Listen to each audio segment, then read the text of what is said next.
Fasten your seatbelts. It's going to be a bumpy night.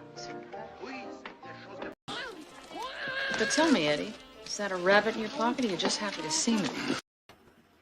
So, hello everybody. We are back for another episode of Talk Nerdy to Us, where we basically break down all things nerdy, and sad to say, all things cringe, it now seems, because we can't really talk about nerds culture without going into something that's an IP or a property that's being destroyed by some entity, whether it's Warner Brothers, Lucasfilm, DC, Marvel, and so forth. Pretty much, but we make it through. We end on something funny or cute or whatever, so that way you don't completely hate us.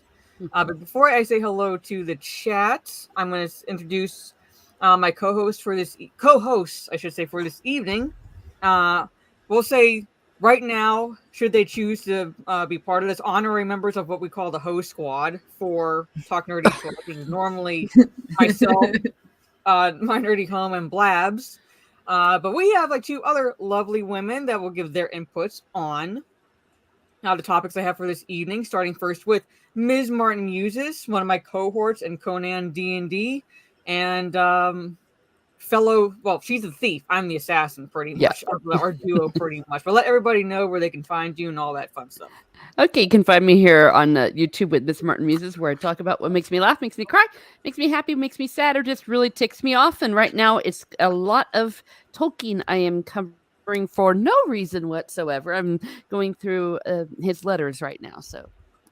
Oh, that's always good. And I have my when we talk about the one topic regarding Aragorn, I have my Lord of the Rings copy here, and I have it marked the page where he's at least initially described. So, yeah, but if we say anything, we're racist, pretty much. But anyway, Wicked Virtue, one of my fellow pirates on Sea of Thieves from last Friday, basically gronking on sirens, and didn't have to article to the was it Kraken, but we'll get there. We'll get there eventually, where we'll sacrifice him to the Kraken for some loot. But anyway, yeah. So let everybody know where they can find you and all that fun stuff. Okay, you can find me here on YouTube, Wicked Virtue, Twitter and Instagram, Wicked_Virtue_. That's it. YouTube, I just post gaming clips and funny videos, really. Hey, whatever works. I mean, sometimes people just want to watch like either gaming or funny clips, because Lord knows we're watching intellectual properties basically burn around us. And yeah, it's one of those. I never thought I'd get to the point where we saw that necessarily with the Tolkien fandom, but what they're going to really soon realize is that this is one of the oldest fandoms, so to speak.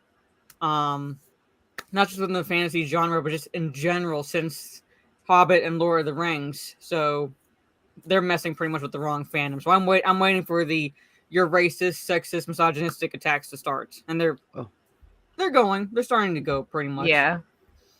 Yeah, they mess with everything. Yeah. They don't care. But anyway, so I'm going to say hello to the chat. And I see Drewdat Underground Gaming. Thank you so much. And Blabs is in the chat just saying, have a good show. Thank you so much, Blabs. I think it's going to be on my channel again. So if you're still in the chat and you're free, let me know. Have you on as well next week. Because I think I talked with Steph about, since it was twice on her channel. Prior to now, it'll be twice on my channel and then back to like the rotation, pretty much. Trez is, hey Mara, hey Teresa, hey Wicked, I'm ready for the cringe. Let's go. Well, hope your liver's ready, Trey. That's good evening, Jacobs. Good evening, Mara, Steph, Teresa, and Amanda. Well, Steph is here in spirit. I can't. If she pops in the chat, I can send her the link if necessary. But she, as far as I know, is still in Las Vegas, so she won't be here for this evening. Zakarot says, what's up, y'all? Hello. Jock Nerdy, the retro respective. Hello, Jock Nerdy. Good to see you. Gigawatt Hale, who helps me on Destiny 2. Very much appreciated, because I would be lost without Gigawatt 1.21. A2D2, hello. Says, hi, everyone. Good to see you. Sunny Brave Megatron, hello. Making sure. Mark L. Jacobs says, hello, ladies. Good to see you.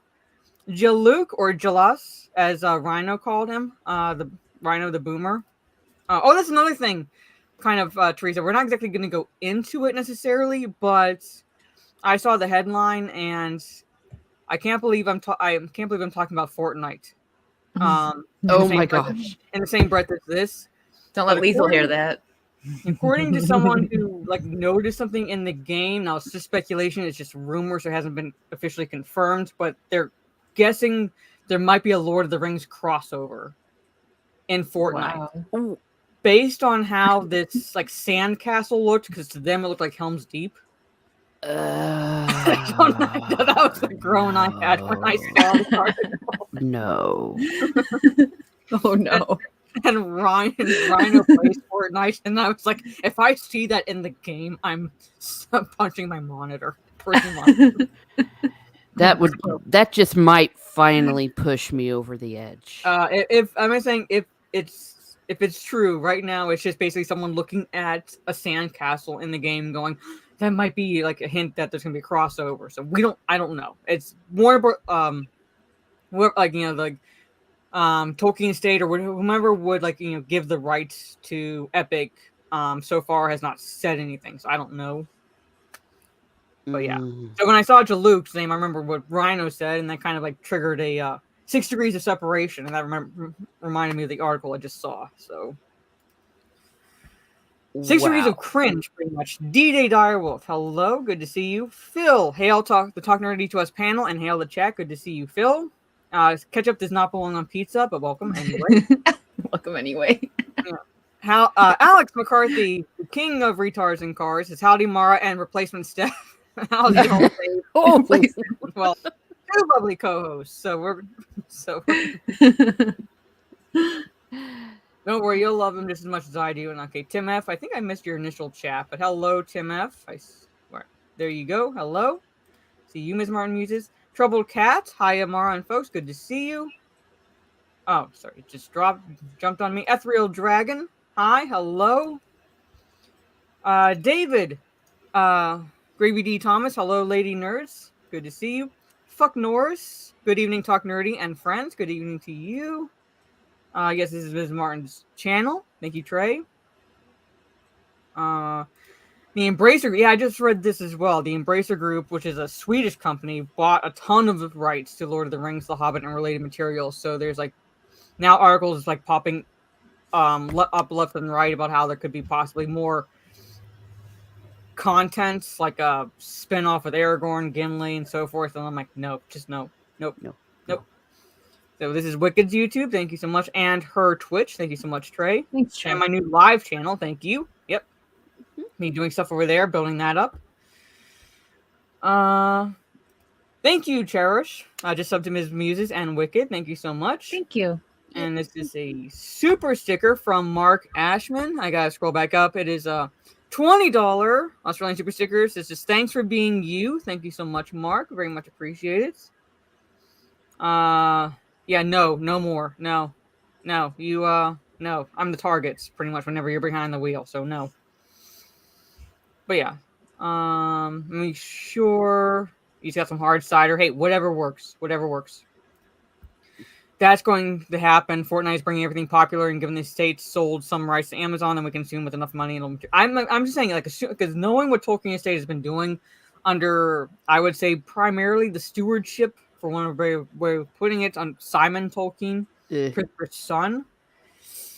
Yeah, it really, really goes into how it, like, takes by the third generation for everything to come down, pretty much. And Simon is the third generation, so Hound 3000 needs some hugs. This woof woof, arf arf, bark bark. Tomorrow, Ms. Muses, Wicked, and everyone. Thank you so much, Hound 3000. Mo Monty. So hey, what's going on? Good evening to you, Soul Assassin. Hello. Yeah, Embracer is more likely to make games, most likely, but still, it's like it's one of those situations where it's like, even with games, I don't want more content because it's like, I mean, granted, Embracer could come out with a lot better in terms of quality, respecting Tolkien and so forth, even with the content they produce. However, given what Simon's been doing, Tolkien Estate's been doing, I don't trust anything until I see it. So I'm like really hesitant. So I don't know. We'll see. Yeah, they had the Alien, Predator, and Terminator. So there it goes. Yeah. Hello, That's Dan. true. Oh yeah, this is my Sorry, I forgot for Trey and Dan and everyone else who identifies as this. This is my clip that I play for them. Me. Oh, what up, my knitter? So there you go. Let's see. I think I caught up with everyone. Yes. Caught up with everyone. Yes. You can see, like, Blake is like, Blake, my knitter. So there you go. All right. So, topics for this evening, ladies and gentlemen. I have my lollipop right here. Oh no, I should have brought one. Oh, it's I Darn. it It's a became a thing. thing with the chat, particularly this individual right here, Dan Blackroyd, aka Liquid Blake. But anyway, so in no particular order, because I'm going to let my co-host decide what we talk about first and second. We have Wizards of the Coast doing what they do best, and that is ruining whatever property they have, whether it's D&D or Magic the Gathering. And in this case, Magic the Gathering, because they are race swapping Aragorn for the upcoming Lord of the Rings Tales of Middle-earth set, and our goal is a modern take on the work of J.R.R. Tolkien. Now, even though, first off, it's timeless, so whatever modern take there is, it transcends modernity or things like that. But we have a little handy thing called Source. All right, we have a little handy thing called Source, which describes Aragorn. Imagine that. Imagine that. Oh my God. You mean he And then- actually wrote down what his characters looked like? What a I know. bastard. Yeah, that bastard. But anyway, thank you, Lethal, for $20 Australian. Just comes in and goes whammons. Thank you so much. Hi, Lethal. That's true.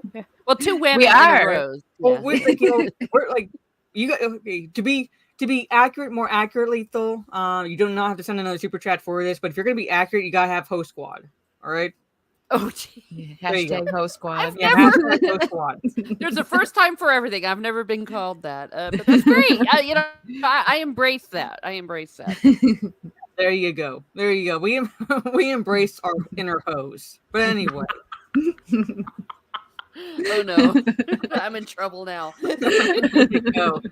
And I also have a review on Vox. I don't know why they're still relevant, but I'm not watching She-Hulk, but I saw this and I'm like, you know what? We gotta tear this apart from our own internalized misogyny, and that is She-Hulk, attorney at law. Power means letting female heroes take up space, because they never have before, apparently. They're breaking that glass ceiling, pretty much. So, then I was kind of talking about this with Teresa a little bit before, but I did a video on this recently, last Friday, actually, and I feels like it's forever ago, but it actually was yesterday, and that is Rings of Power creator on contemporizing J.R.R. Tolkien's novels. There's real darkness right now, and they're going to show a mirror to viewers about real-world problems, because that's what we want to see in our escapist fantasy, basically. We want to see all the problems we're dealing with now in Middle-earth, pretty much. Tolkien was so clear how much he hated that kind of stuff about why he didn't like allegory, because people tried to say that the ring was an allegory for stuff. And it's just like no, it's not nothing to do with modern times. It's not, No, and even I brought it up in the video that I don't use hate or despise lightly, but in terms of that, he despised allegory. Yeah, I don't deny historical inspirations in a way, within the themes. Yeah, because you kind of can't deny that what he went through in his life. You can see inspiration in the Hobbit, his experience in World War I, and then you kind of compare that to the Battle of the Five Armies, how he weaves that into the plot, as well as the World War II later on when he's writing Lord of the Rings and Silmarillion, and how sometimes good men have to stand up against evil. So it's you can't exactly hide. But those are themes. Those are kind of universal. So wouldn't have mattered necessarily. But he wove that into the plot. But allegory, you were to say that to him, he would rip you a new one in his own complicated way. He would rip you a new one, pretty much. I'm got his letters here. If you look under allegory, it's like there's several letters that come up, and he usually goes into a paragraph of what he thinks of allegory, and that was something that made him differ, of course, a great deal from his contemporary C.S. Lewis, who was so in your face allegory. It was almost ridiculous. Oh yeah, like But it was like, a different goal. Yeah, like as much as, and I like not saying this to necessarily not like necessarily disparage C.S. Lewis, because I enjoyed the Chronicles of Narnia books as well as Lord of the Rings books when I was growing up, but like that's even like within just the first ones, like in your face allegorical, Precisely. So, but like two different styles, so it's like it's like you either agree or disagree. So, but to say that like they're going to contemporize something that's timeless, it's pretty much. And then we have Prey still in the news. I don't know why. I don't know why they're still talking about this. But on Salon.com says with Prey, Amber Midthunder gives us a woman warrior worthy of sequels. White women warriors aren't going away, but the heroine of Prey proves the appeal in casting a wide net. Yeah, because where's this person been the last, I don't know, 20, 30 years? Apparently not on planet Earth. Yeah. No. Hey, Evan, good to see you. Yeah. No women warriors ever, especially not women warriors who are non-white. Not at all. Yeah, none at all. I mean, when was what was it, the 80s? No, it was like the 70s for Wonder Woman, right? Linda Carter. Like, I mean, that's just an example that I'm gonna throw out there. Yeah. People seem to love her a TV lot. shows in the late 80s. Mm-hmm. Yeah. Conan, the movie, with Mhm. Arnold Schwarzenegger, all that. Yeah. Grace Jones. Yeah, Grace Jones didn't exist. She was. They used to write women warriors a lot better. Oh yeah. Oh, I'm just gonna say that. Yeah. Yeah. Just gonna throw that out there too. a lot better because they were basically warriors who happened to be women. That's how they were written, basically. So I always point this out when talking about like at least this concept, and that is for those who love Alien, the Alien franchise, the first Alien, Ripley was actually originally written to be a male character. I didn't know that. Yeah, he was like that character. Ripley was actually written originally to be a male, but when Sigourney Weaver came in to audition for whatever like part she was reading lines for, they were so impressed with her presence and how she delivered the lines that they actually changed the character from male to female. But the character in itself is so like basically dynamic. It's not flat or anything like that. It's not all about her being a woman. It's just about her being a character. It worked. So yeah. I don't think a lot of people know that necessarily, but yeah, it was originally supposed to be male. It's supposed to be a male character. Yeah, I didn't know that. That's cool. That's a fun fact.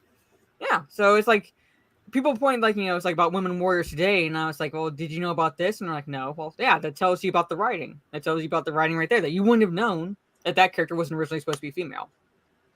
Pretty much. Yeah. Yeah, Princess Leia.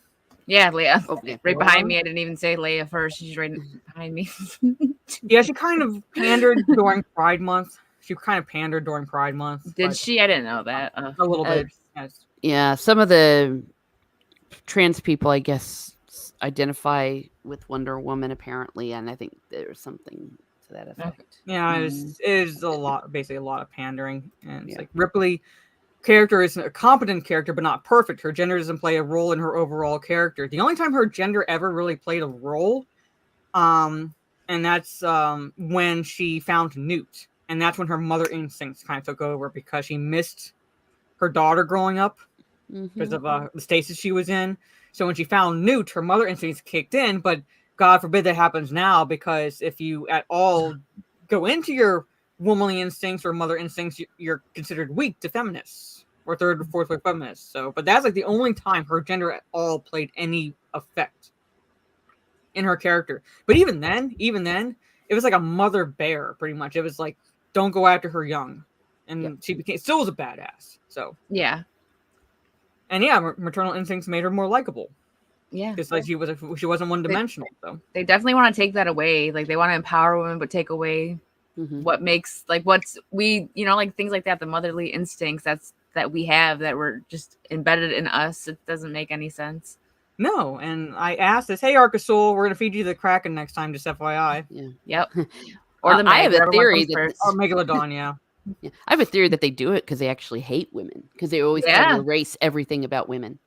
Yeah, That we're or trying to like, take away like or penis femininity, envy. like Yeah, like if or you penis dress envy, so. in like Big pretty boobs, dresses no. and stuff. Yeah, if you show Picture. that you're a woman, it's a problem. No Yeah, cleavage. it's a problem. That's what. Yep. Then I asked, and then I turned the question it back on them with the question: if masculinity is so toxic, why are you removing femininity from characters and making them more masculine? If Exactly. that is so That's a good way if to that's put so it. I never toxic. thought of it like that. Mm-hmm. And they're afraid to make women characters have flaws these days. Like that's what makes you. It's almost dehumanizing doing that because nobody's perfect.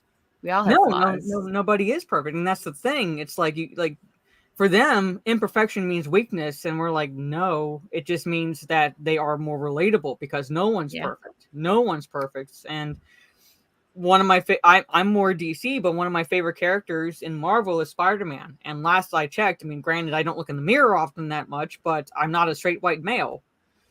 But he was a nerd, and I related to that aspect of his personality, so I loved him as a character. But they look at characters, or these people, these SJWs look at characters and go, you have to automatically like said character because of it matches your skin color, or it matches your biological sex, or it matches your sexuality. Like you automatically have to love the character, and we turn around going, no, it's like just because that character has tatas and a hoo-ha like me, I'm not going to automatically like them because I have to relate them on a deeper level, and they can't fathom that. Well, and don't forget that men can have tatas and a hoo-ha too now. Men can get pregnant. True. They can have their periods too. Yeah. Overturn Roe v. Wade and watch. Now they can tell the difference between a woman and a man. Shocking. Well, yeah, that was great. Yes. Big Rod for the thumbs up. Thank you so much. I always know he sent a thumbs up sticker. And Mud Crab for $5 Australian. I have so many Australian fans. I love it. Yay. Remember when they were marketing for Alien and they made a big thing about the diverse cast? Exactly. Me neither. No. Mm-hmm. And marketed as a horror sci-fi. Yeah. Exactly. Yeah. Like, they didn't pat themselves on the back and go, hey, look at our diversity, pretty much. All these characters. Look at how diverse we are. No, they didn't. Yeah. Same thing with Star Wars. Yeah, Star Wars. And yeah. Well, of course, I'm thinking Terminator. I'm thinking of the ones when I was a kid, because Aliens was the one that I remember marketing. I was too little when the original Alien came out, and gosh, that movie was huge. Oh yeah. And again, it's like, I'm going to read this. Ladies, if your nerdy beauty were sunlight, you would blind the universe. Thank you so much. Aw, thank you. Hey, Mr. Bentham. I was going to say something. Again, I'm not trying to disparage Alien, and we will get into the topics, ladies and gentlemen. But I grew up watching like classic sci-fi films from like also the 60s and 70s, and even Alien itself is not exactly entirely original. But growing up with the multiple properties, I don't mind that. I expect it because Hollywood has been basically doing remakes and so forth, or picking like ideas here and there from other works for ever since pretty much its infancy. Yep. So I'm fine with it. Yeah. But it still works. It still worked, and they didn't like make a show of like how original they were or anything like that. It's like they just told a good story. And I would argue the only sci-fi aspect of it is that the fact it's in space. Because that plot could have been like shown in like say an underwater facility or something like that, and it still would have been a contained horror film where there's a creature and you're trying to save the creature or defeat it. So yeah, that's true. Vasquez from Aliens was the best. Yeah, again, did not make, at least the movie itself did not make a big deal about her gender. She took shit. She gave shit as much as she she took it pretty much. Like, rest in peace, Bill Paxton, when he asks her if she's ever mistaken for a man, and she says no. Have you? Gave it right back to him. Gave it right back to him. Yeah. No big deal about her gender or anything like that. She was just another Marine. She was just another military, and so someone who's a military vet, I can see that humor, because you have to have that humor, otherwise you would go crazy, pretty much. Hey, Rhino, you Fortnite playing? I'm gonna stop right there. Oh no, don't do it. I'm gonna stop right. But if there's Lord of the Rings stuff in Fortnite, you're a hero Banshee scream from me and maybe Teresa. All right, because there's rumors going around that they might be adding Lord of the Rings stuff crossover in Fortnite. But anyway, okay, so since Wicked, this is your first time on my channel, I'll give you the pick. Okay. So what topic you want to talk about? First, we got Wizards of the Coast with the race swapped Aragorn, the She-Hulk review, Rings of Power, which will also touch on the teaser that was going around on Twitter that I quote tweeted, and the female warriors, white women, well, Prey and white women warriors aren't going away, things like that. So, let's start with Rings of Power. all right, well, we'll go into the article first, there. and then I'll find the quote tweet. Pretty much, I'm gonna share. All right, so we might not go too much into this, but here it is. Okay, so I covered this on a video, and we have one of the showrunners on contemporizing J.R.R. Tolkien's novels. There's real darkness right now. And to that I say, no shit. There was darkness when Tolkien was writing. So there's like, always been real darkness in the world. It's called human nature, and things suck. Wars, famines, plagues. Plagues, like I said earlier, how the influence of at that time when he was writing The Hobbit, the Great War, the effect it had on him because of the trench warfare and things like that, and how that experience in his life basically influenced the themes that permeated The Hobbit, particularly with the Battle of the Five Armies at the end. Yeah, so there's always been darkness. There's always been darkness in the world. Like pick a time period. It hasn't been all flowers and sunshine. But now they're using this as a vehicle to hold a mirror, as that subtitle says, shows a mirror to the viewers about real world problems, because that's exactly what we want to see in escapist fantasy. Pretty much, we want to get beaten over the head with our own problems that we're dealing with right now. Not that's what these higher ups they just don't get. People need to just like stop watching their stuff and rest with their money, and then maybe look at the picture. That's maybe not. Who knows? Who knows? People aren't going to quit watching it though. That's the problem. Yeah, that's true. I mean, I get it. Some people they hold out hope. It's something they love and they want to see it and they have faith that it might be good. But I just don't understand why they, like you said, beat us over the head with what we already deal with day to day news. We want escapism. They don't know what that means. You need to look it up. Give us entertainment. We want entertainment. Yeah, they don't understand what that means. They don't understand pretty much. Yeah, because like Ray's reaction is like, what? It's like, what? Sinister looking kid. Nothing bad happened in the world until Trump came along. Yeah, apparently nothing bad happened in the world until Trump was elected in 2016. Because apparently it was all sunshine and rainbows. Oh, it definitely was. Yeah, we were living in a paradise and we were prancing around with daisies and singing and kumbaya sessions and running barefoot in white, passing the peace pipe and all that fun stuff. So yeah, it was all sunshine and rainbows apparently to these people. But okay, this is from showrunner JD Payne. All right, so okay, I'm not calling it this. It has nothing to do with that. But Rings of Power carries forward the legacy of J.R.R. Tolkien. Even in the first sentence, I was like, "Fucking what?" I was gonna say no. It does any not. Legacy. Yeah, no. They say that they don't have anything to do with Tolkien. My head's already starting to hurt. Yeah, I know. I like D-Day Direwolf. World War II was the funnest of world event ever. That was great times. Dysentery. That was fun. It just ended with a bang on August 6th and 8th in Hiroshima and Nagasaki.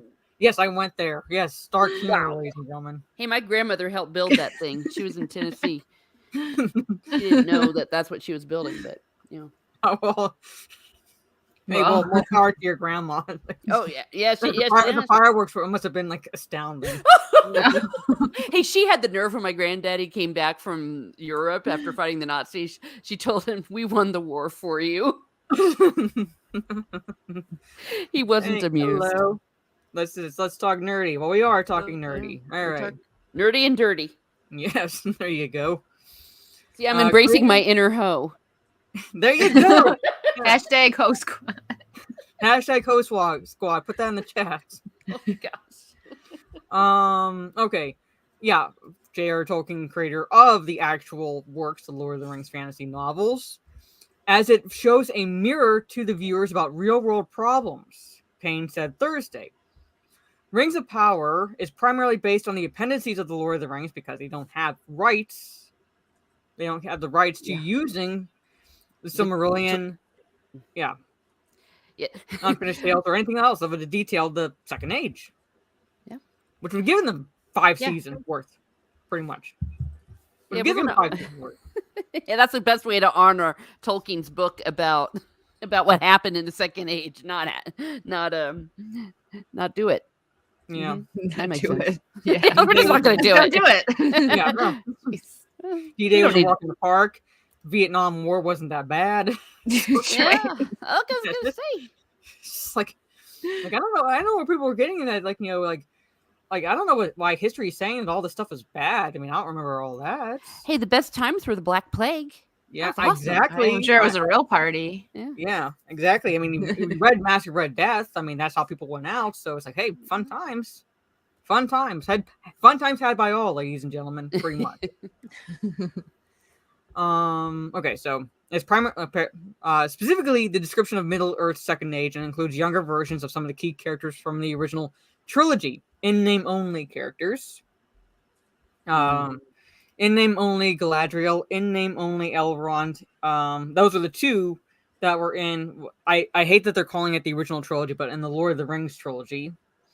Technically, if you include Elendil and Isildur at the beginning of Fellowship of the Ring, but those are the 4 in-name only from the Lord of the Rings trilogy.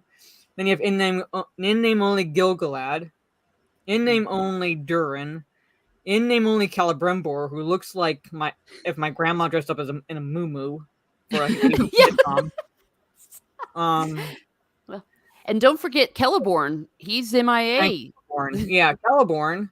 And when I kind of covered this in my Galadriel videos, I try to keep them relatively short, otherwise I'd be going on forever. And that is, Galadriel was with Celeborn since the end of the First Age. So, like, where did she find the time to put armor on and lead troops, so to speak, into like a battle? Yeah, she stayed behind with him. And when did she have time to have an affair with Sauron, apparently, or whatever that teaser? I don't.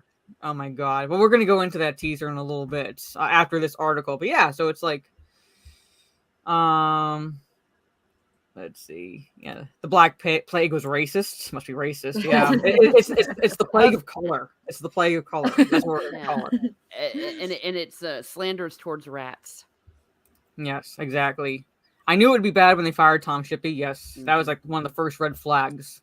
Is when Tom Shippey, who's actually the one trying to protect Tolkien's lore and apparently would go to the higher ups in the Amazon Studios, try and tell them, hey, like, frickin' Frack over here is like, they're butchering the actual source material that they're supposed to be referencing. And so they fired him. They fired him, but the reason they gave is that he gave an unsanctioned interview. But what happened was in that interview is he started kind of not really going into detail, but alluding to, hey, like, like this stuff is going on, sort of situation. Mm-hmm. And Amazon Studios didn't like that, so they fired him pretty much. Yeah, they fired the actual Tolkien scholar. The other ones are Tolkien scholars in name only. Pretty much, like, everything's in name only with this show because it's not the characters, and they even with Durin that I mentioned, like, not exactly going in depth in the lore. There's never been 2 Durins at a time. Never been 2 Durins. But according to an article I read a while back, there are going to be 2 Durins in the show. So even just in that, they're breaking that. Whatever Tolkien established. Okay, so hope you have fun at work, at least listening to us rant, Jock Nerdy. Okay. Set thousands of years before the events of Tolkien's famed book series, the Second Age spanned 3,500 years. Amazon show follows the forging of the original Rings of Power during the Second Age that allowed Dark Lord Sauron to spread evil across Middle Earth. 19 created, 1 created by Sauron. Says Payne, who co-created Rings of Power with Patrick McKay, said the show explores the darkness of the current world. The biggest pressure was the pressure that we put on ourselves because there's such a need for what Middle Earth can bring to our world. There is a real darkness right now. we don't want to bring Middle Earth to our world. We want to be able to escape into Middle Earth. I don't know why they can't understand that. There's no sense. Like, it's not modern, so why are you trying to make it have modern issues? That doesn't make any sense. Hey, Martin, and I'm still jealous that you saw you were able to see the extended version of Two Towers in theaters. I'm still jealous, but thank you for showing up. I saw the first Lord of the Rings movie in theaters. I was very young though. Yeah, I was pretty young. I'm not gonna say how old I was. Hey, I was old. Okay, I was old enough to see them at midnight. So if that tells you anything. There you go. but not the extended versions. When they were being released. Oh yeah, because I saw all 3 in theaters. Actually, I went and saw at least 2 of them again because they were playing. They kind of had like one of those like limited re-releases when I was in college, so I went to go see. I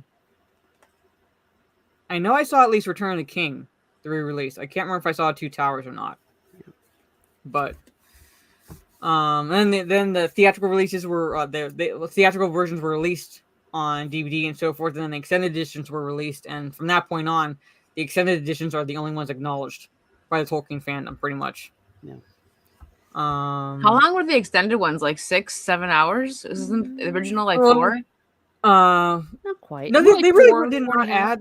Yeah, they really didn't add a lot necessarily. But in terms of like some parts, like at least elaborated and clarified things that happened a little bit better.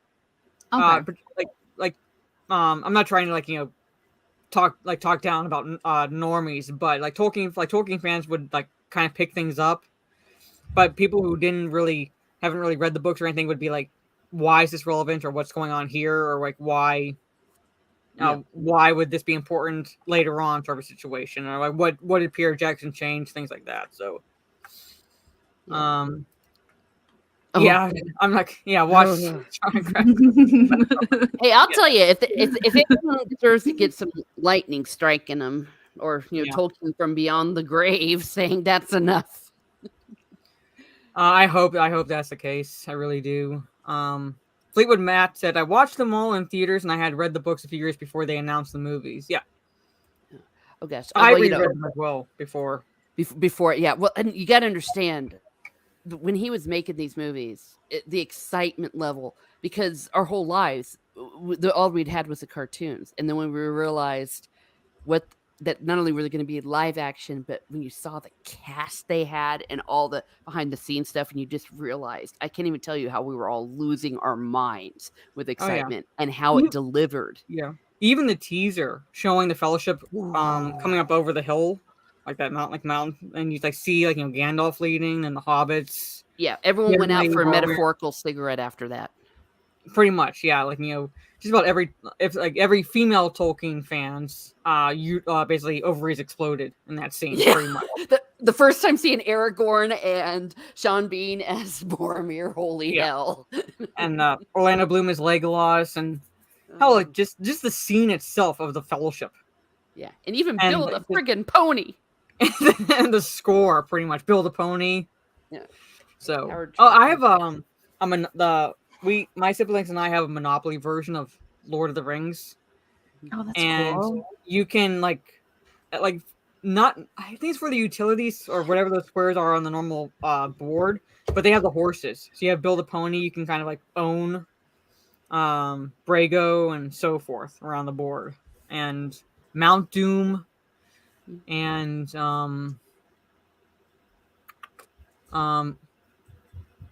fucking hell. But more like a couple of properties like from Mordor is like equivalent of Boardwalk and like those 2 squares.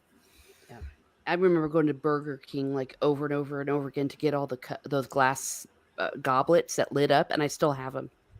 I remember in my those. nerd room. Mm-hmm. Maybe I'll put a picture on Twitter. I mean, good times. Mm-hmm. Yeah, good stuff. Sorry, this reminded me. Burger King used to come out with cool stuff. Yeah, you know what I mean. And you try to get them. You have like to the Batman cups. You remember the Batman cups? Those were cool too. I don't have any of them, but see, this is the way Lord of the Rings is freaking supposed to be, not this bullshit.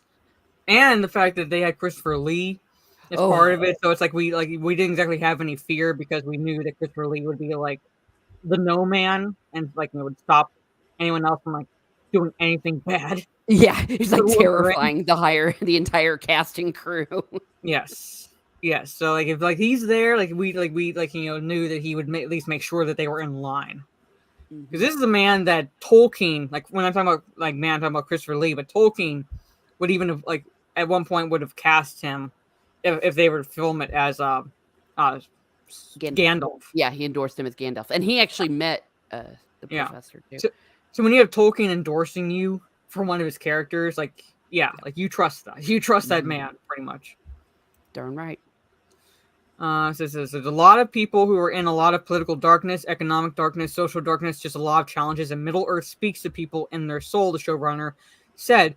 So why would you want to reflect any of this darkness in the show? Holy hell. Oh, this just occurred to me. Oh my gosh. They're going to have an analogy for the pandemic, like for COVID-19. Oh, of course they will. Yeah. They're going to go around with masks and saying, oh, we've got to protect each other. Yeah.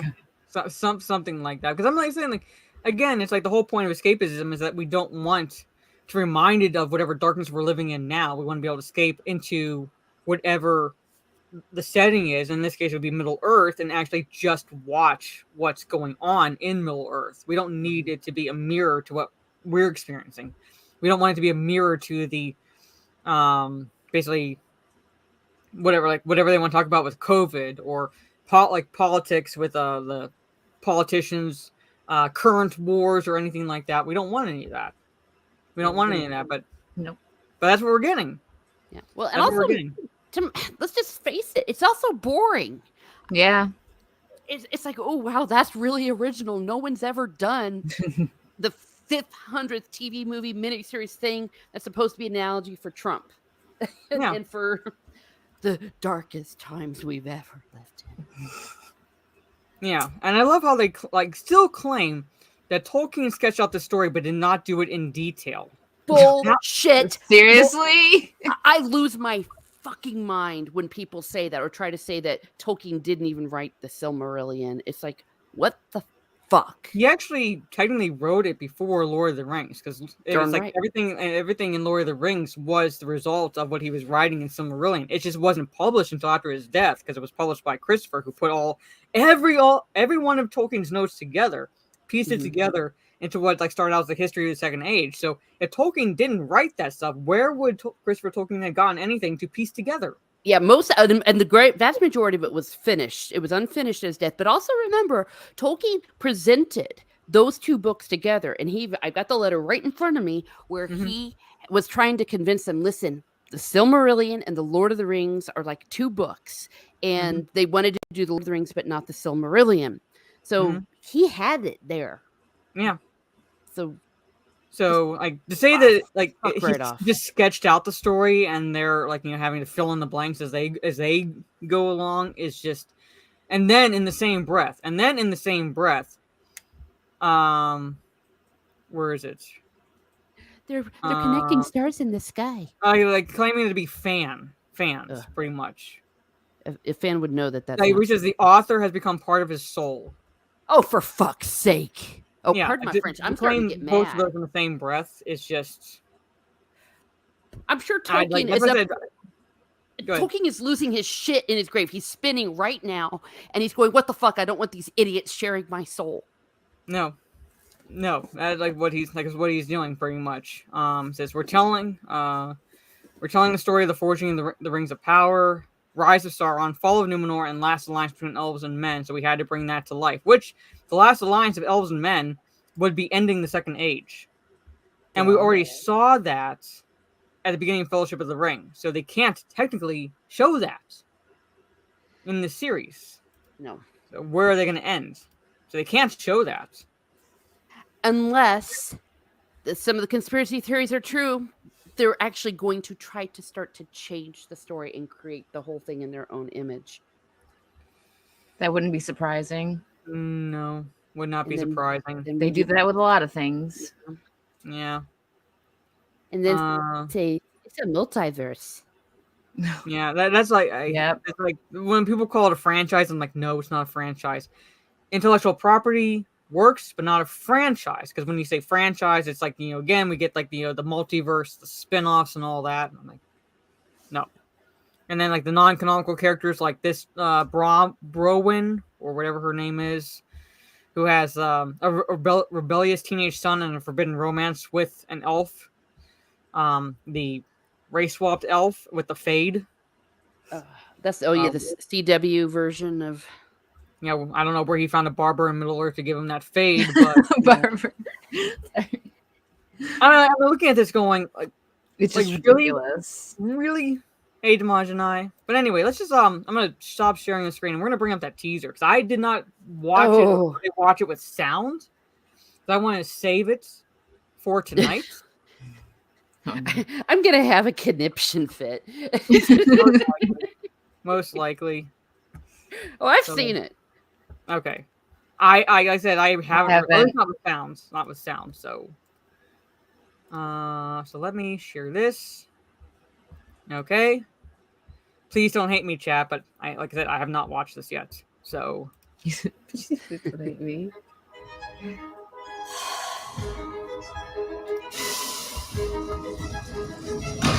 There are powers beyond darkness that work in this world. Past this with us all. Hold on. Oh wait, that's not the. We're gonna go pause on.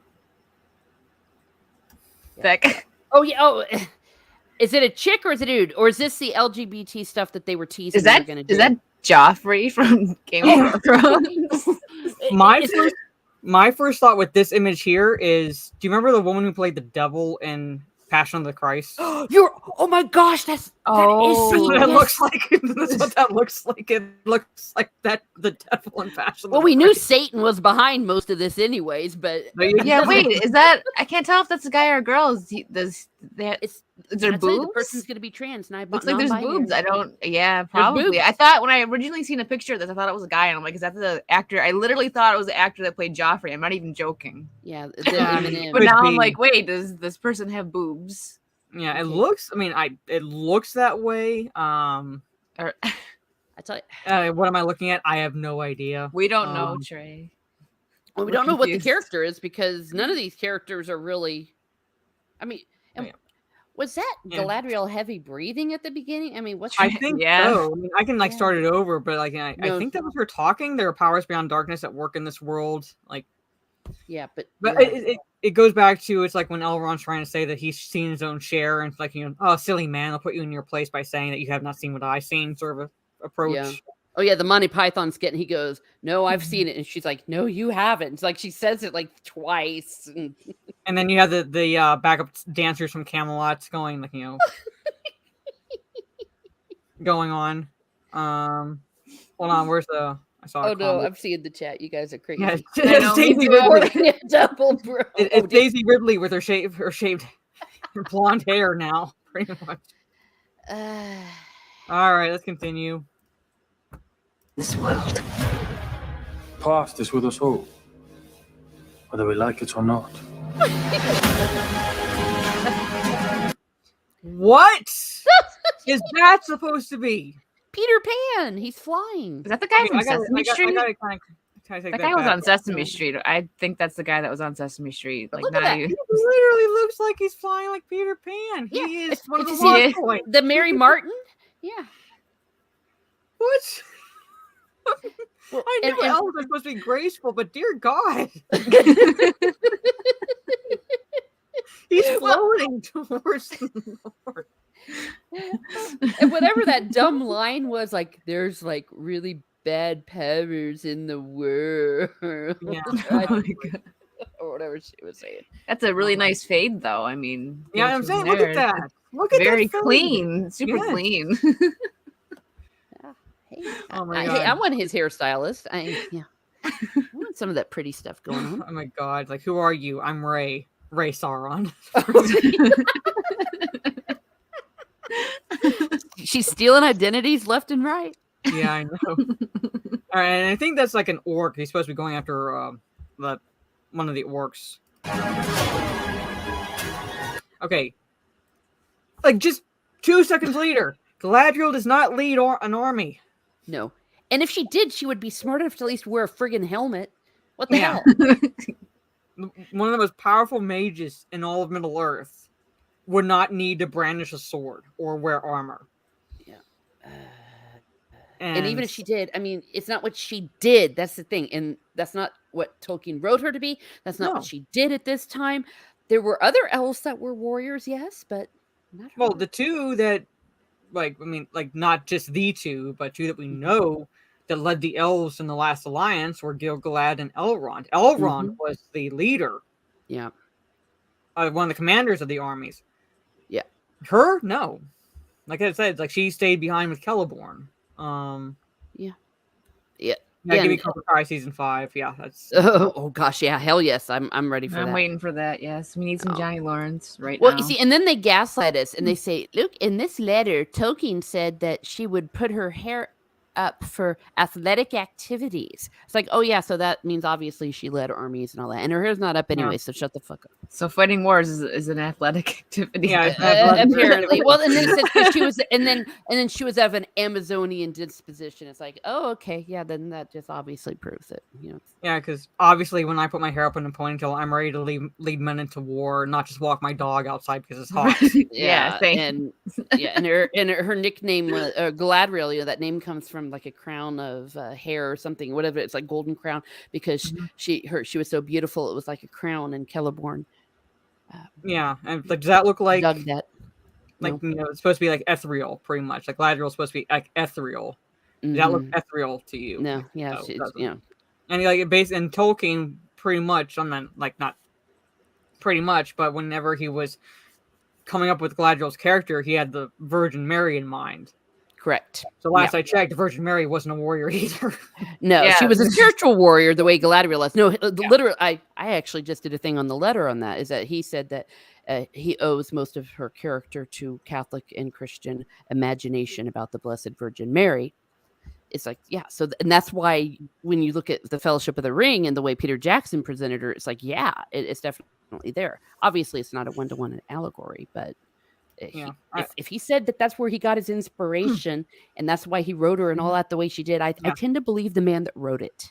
Yeah, and I love this. War is an Olympic sport, and you want gold. That's what it looks like. She's about to throw, like, what's that one? I can't think of this thing where you got to throw. Oh, the javelin. Yes, yeah. I'm like, I can't remember what it is. That's what I. The shot put. You're gonna throw a shot put into like a horde of orcs, pretty much. Olympic sport, pretty much. But you see, this is the worst thing they've done to the character of Galadriel, which is really frightening. It's like this is just superficial how badly they're getting her, and there's much, much more worse that they're doing. Oh my God, Michael Quaid, big booty Latina villain. Yes. Yes, thank you, Alex Stein, for coming up with Big Booty Latina and having that go around on Twitter because of AOC. But let's just like 9 more seconds. Let's see if we can get through the remaining 9 without having to stop. I doubt it.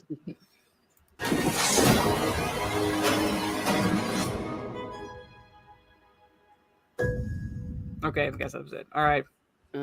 Okay.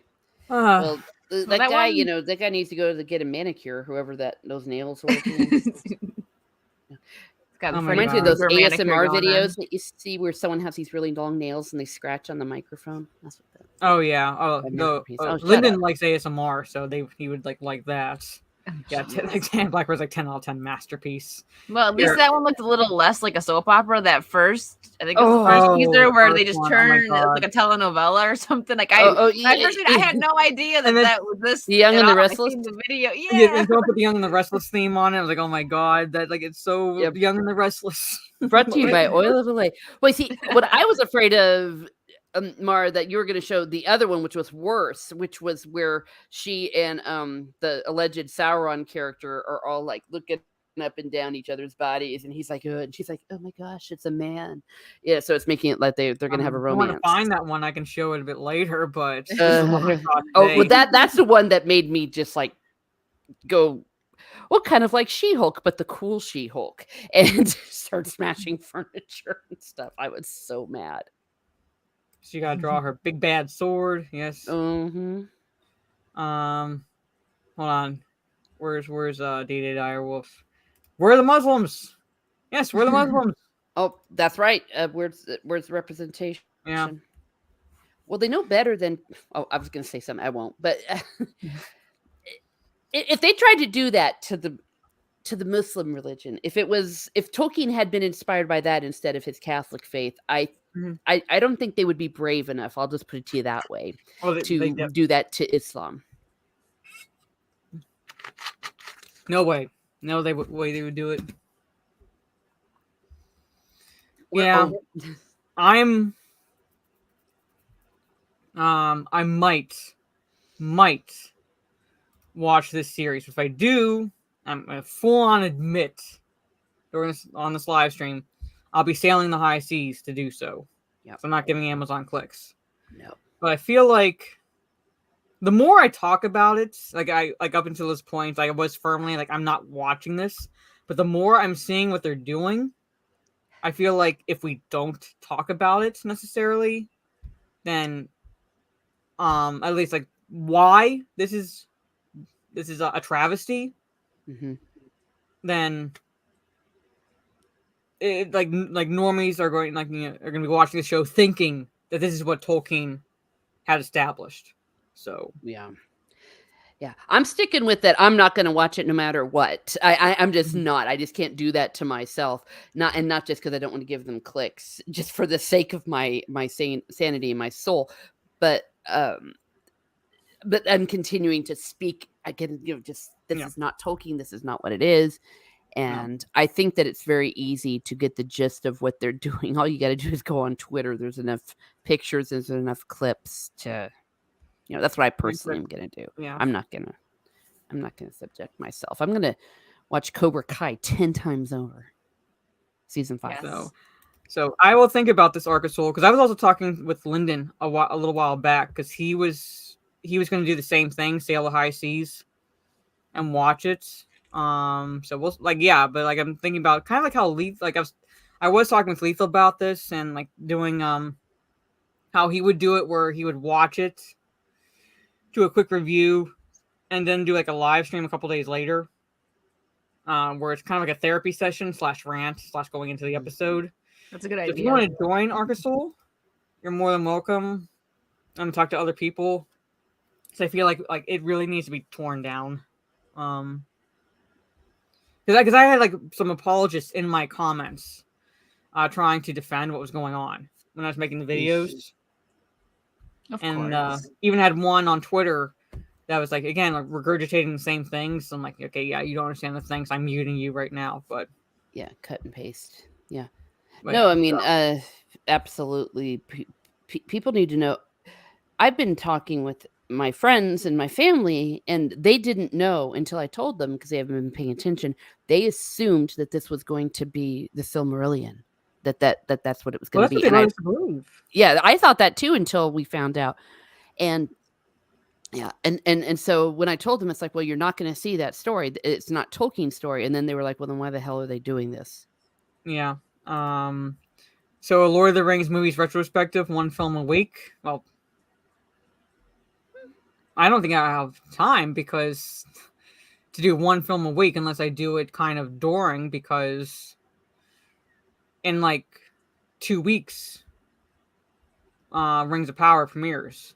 So I'd only be able to get through 2 towers at the very most. But even then, it's like, we'll see. I'll see. Like maybe like, at least so that way there's like a cleansing of the palate. Yeah.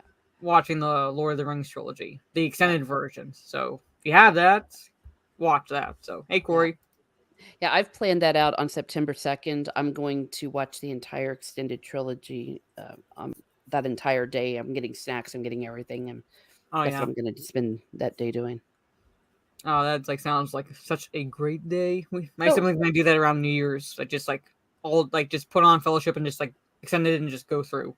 Mm-hmm. But all right, so I'm gonna close that article because if I see that on my screen, I will go crazy. So Teresa, we have race swapped Aragorn, the She-Hulk review, and Prey, the female warriors. I'm a warrior. Hold on, I gotta pick. Play this for the stunning and brave approach for the Rings of Power showrunners. Oh no! Golf clap? Golf clap.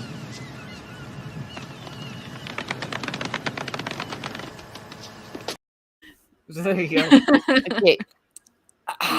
Part of me is thinking I want to just take a little bit of a break, but I'm so riled up. I don't want to like go down and get riled up again. So, make a long story short, let's just tear off that Band-Aid and go into the race swapped Aragorn. All right. Okay.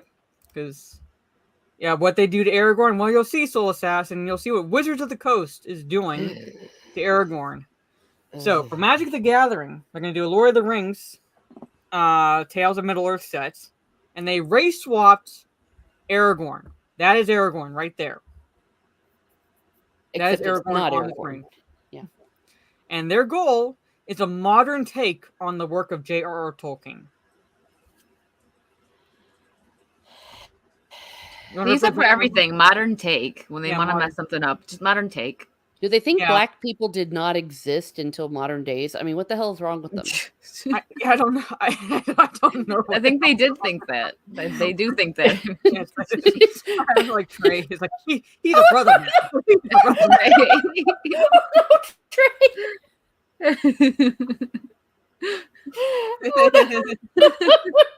So he's gonna go up to Legolas and say, "Oh, what up, my knitter?" That's what he's gonna do. Oh my god. Oh yeah, so the race swapping Aragorn and the stunning and brave people that they are turned off.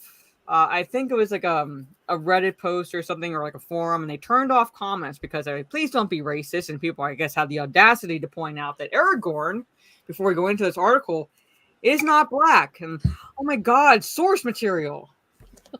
Source material.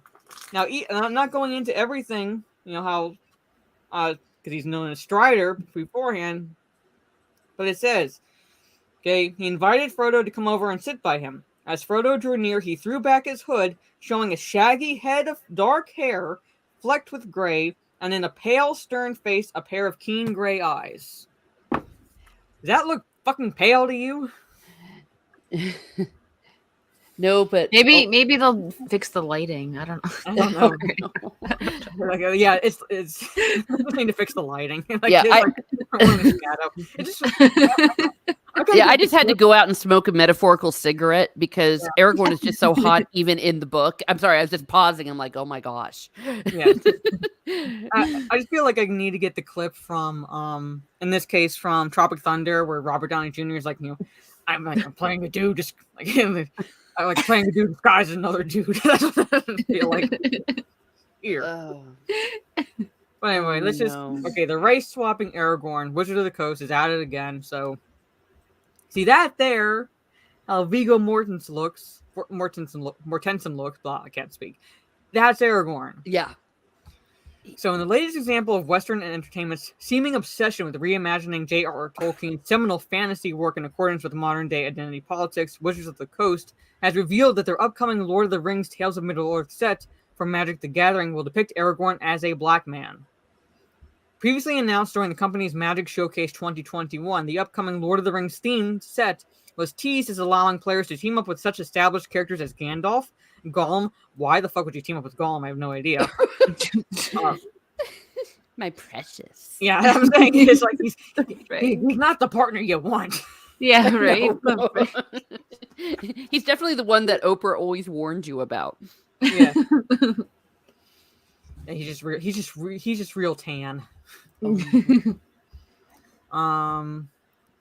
Aragorn to battle for the One Ring, scheme with Saruman, or journey to the heights of Mount Doom. While some fans anticipated the worst possible handling of the IP given Wizards' reputation in recent years, their fears were partially quelled by a combination of source material, accurate piece of artwork depicting Gandalf entertaining the Shire at Bilbo Baggins' birthday, which is this right here. Party being put forth as the set's main preview image, and a belief that no other interpretation of the series could stoop to the level of Amazon's Rings of Power. Well, Wizards of the Coast was like, hold my beer.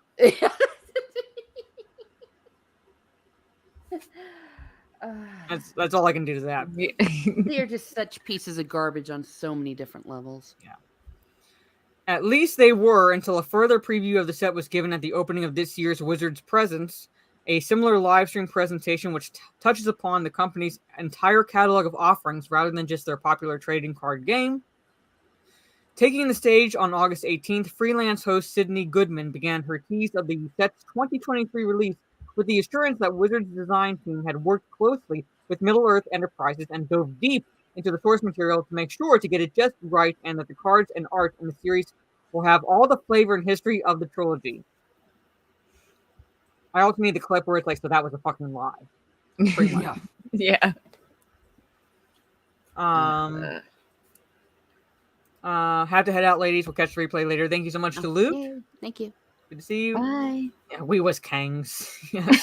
Oh gosh, no, don't do that to me.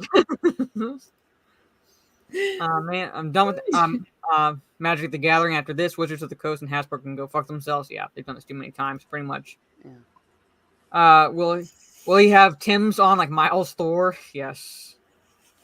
Oh my god. What about the Latino characters? Don't they need some to cross the Shire? LOL. Yeah, to cross the border, pretty much. Wakanda for gosh. You guys are killing me. Okay, I know, it's just funny. Keep glancing over there, try not to laugh. Yeah. Let me scroll back up. Okay. Goodman then proceeded to preview some of this art, unveiling to players their first look at Magic the Gathering's depictions of Frodo, the Balrog, and the set's new Borderless Scene cards, which, when brought together, will form the amazing recognizable scene from the books, like the cinematic battle of Pelennor Fields outside of Gondor. I'm not recognizing a damn thing in this. Oh, that's supposed to be Gimli, I imagine.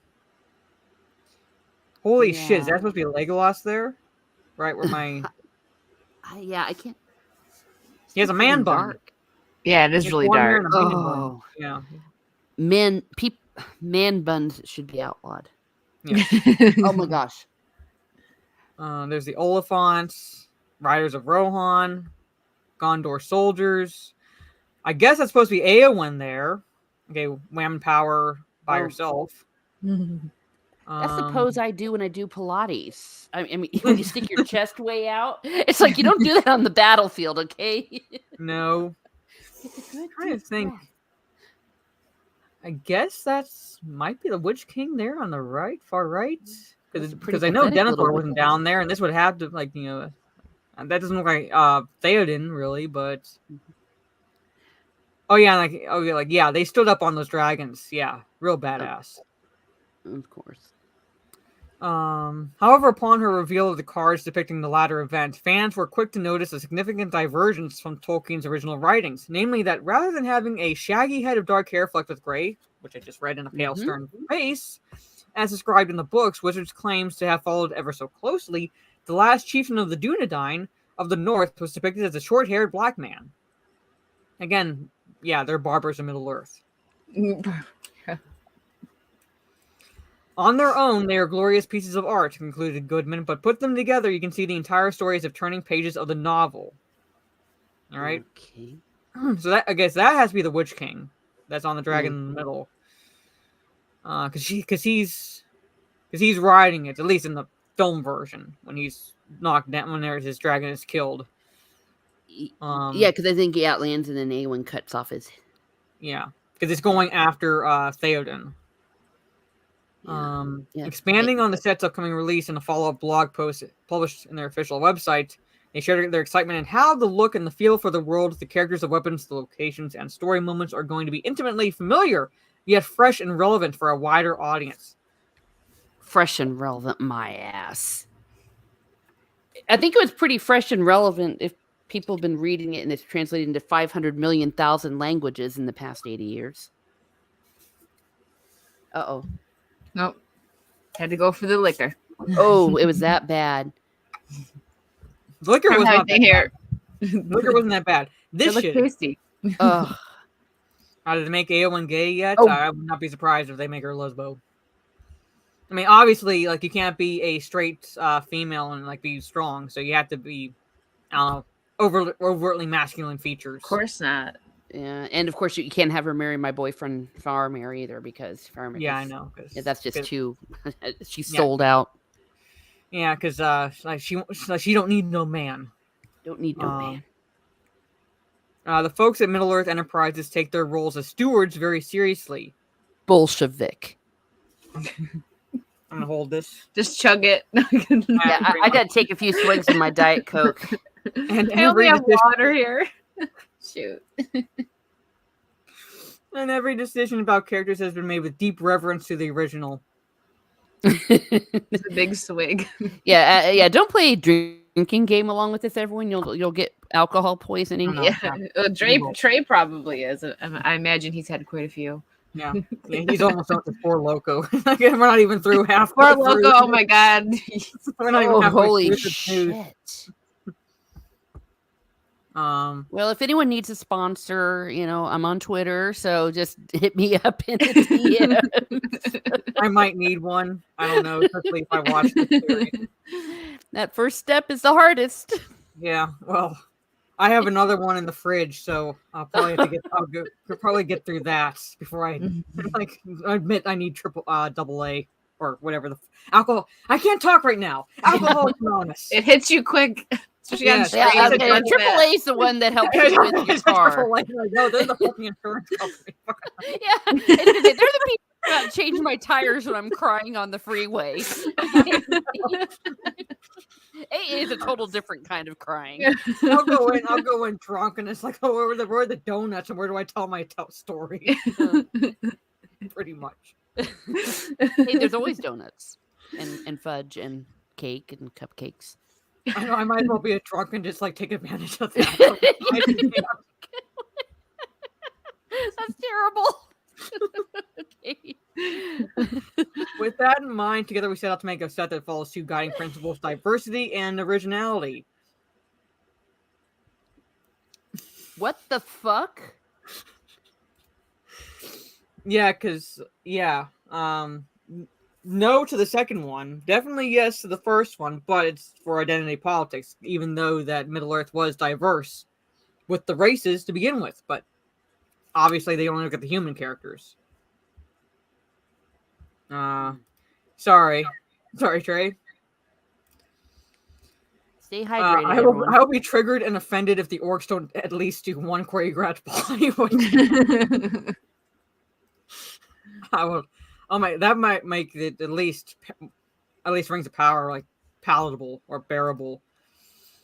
Okay, the first goal, Lord of the Rings, is about the different peoples of Middle Earth coming together to fight Sauron, finding strength in their diversity. We wanted to make this appealing story fresh and relevant to even wider audience. Yes, a story that was published from 54 to 55 that's been around for nearly 70 years. You want to make it relevant for a wider audience. That also a trilogy that's been translated into 38 languages. At least. Only the Bible has sold more copies. Yeah, sure. Yeah, no one found it relevant all over the world. Not at all. No. 38 languages. Yeah, that's not relevant at all. More than that. I mean, I could look it up. I mean, I think it's 38. I mean, when I look it up to make sure, that's the number that comes up. Yeah, but definitely you're close. I think I said earlier 38 million thousand, and that was hyperbole. So your number's closer. Yeah, because I don't think there's that many languages even in the world. 38 bajillion thousand languages. Yeah. But it's been translated. Was it published in Irish? Let me look that up. But it's been published a lot, so it already had a wide audience. It's like when they were talking about how they have to have to bring in. It's like when that producer said that they had to have a global audience, and I'm like, I don't know how much more global you can get from the 38 languages. Pretty much, those works are global. But anyway, wider audience. The goal of this set is to express the story and setting of Lord of the Rings: Magic the Gathering. Noting that while countless prior efforts have painted vivid pictures of this world, our goal is a modern take on the work of J.R.R. Tolkien, lovingly crafted for a new generation of players and fans. So, Wicked, would you play this? No. They're supposed to be the new generation of players. No. Lovingly crafted. That's an interesting way to put it. Because it's very original, so, You need to hear how streamers are pronouncing. I'm not even going to try to pronounce it. Kamehameha. Kamehameha. You talking about Dragon Ball Z? Yeah, I never really watched Dragon Ball Z, so I'm not really gonna try to. There you go. I pronounced it correctly. Yeah, Isn't it Kamehameha? That's how it's pronounced, right? Yes. I think so. Maybe I pronounced it wrong. I hope I. I watched this show. Okay. So. Kamehameha. Kamehameha. Right? Wait. Yeah. I had to slow it down. Okay. Yes, Biggles. Thank you for spelling it out phonetically. Kamehameha. Thanks, Biggles. Yeah, I said it right. Are you correcting me? Excuse me. All right. I swear I'm not really drunk right now, but like I sound like I'm trying. It hits you when you're on stream. I'll have 2 sips of wine and they'll be like, "Wow, you're hammered." Like, no, I'm not. I had 2 sips. It's like hitting me. Okay, yeah. It hits shelves 2023. So I've never played Magic the Gathering. If this had all been actually faithful to Tolkien's works, I might have like gotten into it just because of the fact that it was supposed to be based on Middle Earth and Tolkien, but that's supposed to be Aragorn. I used to play it a little bit, but I don't know much about it anymore. I kind of like just like forgot it. This doesn't make me want to pick it back up. So. No. Well, no. All that's missing is a fro, pretty much. Well, Magic the Gathering players are scary, or they can be scary. I'm sure there's not. They are out there. Listen, at my old job, it was a restaurant. On Friday nights, a whole group of them would come in, and they like the owner of this comic book store would buy a bunch of pizzas and stuff, and the whole God, the dining room smelled terrible. Like, I'm not even trying to be mean, but it was just packed. It was terrible. Like, for the longest time, I hated Magic the Gathering because of that. Yeah. It was like PTSD. Yeah, like the place where I play games when it's Magic the Gathering night, I just avoid it because nothing. It just gets a little crazy. Yeah, Biggle says they're fat and smelly. Oh no, he's not wrong. Like, I had a whole dining room full of them. Like, oh my gosh. Yeah, well, and they're very serious. I'll just say this: they're very scary. Like, they're very competitive, and yeah. It's there was always a lot of yelling. There was one time someone took like one of their dice for another player and like took it and like went into the alley and like they got intense for no reason. I'm like, why are you taking their stuff and throwing it in the alley? What's wrong with you? Calm down. It's a card game. I think I never really watched any. I never got into it, but I've seen like at least the LC, like the local comic shop. That's about as local as it can get for me right now. Like half of their, because they bought like what used to be a Best Buy, so you know how big Best Buys can be, pretty much.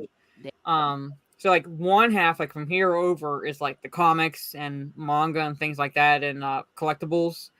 And on the other side is table set up, and I'm like, gee, I wonder what they're setting the tables up for. Run away. Yeah, I go whenever I know that there's not going to be anything going on, so that way I can like just pick my stuff up if I order anything, just leave. It's a way of life for them. Yeah, I mean they do get. It is. Yeah. We'd have to kick them out. We would give them like, okay, we're closing in a half hour, and they would start other games. We'd be like, listen, we're just gonna turn the lights off. You got to get out of here. We want to go home. It's Friday night. We have real lives. Yeah, I was security. I was like, I will just knock all your cards off the table. Get out of here. I would never do that. I would never. Well, make sure you're armed if you do that. Make sure you're packing heat. Yeah, that'd be one way to get on the evening news. Cappy. Nah, Cappy. Nope. We'll change your mind. No, he's not. No. Making sure I don't miss any. Oh, yeah, so. Warhammer. But anyway, yeah, so like I say, if you still play Magic the Gathering and you loved Lord of the Rings, that's what they're doing to the property. And they're trying to claim reverence for the source material. Pretty much. But anyway, so now we're down to 2 topics. You know what, I think we'll just go into the Prey article, because it's not really, well, I mean, hold on. I won't go into the entirety of it necessarily, but we'll get the gist early on. But anyway, let's just talk about a warrior worthy of sequels, because like that's never existed before, ever in the history of cinema and storytelling. No. Hey, Ryan. What's up, Ryan? So we've never had any female warriors. No strong women ever in history. Never seen it. Because now they're doing a play.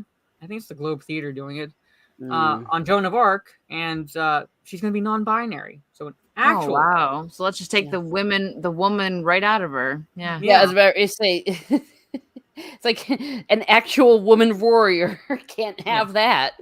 No, We can't don't have want that. strong women.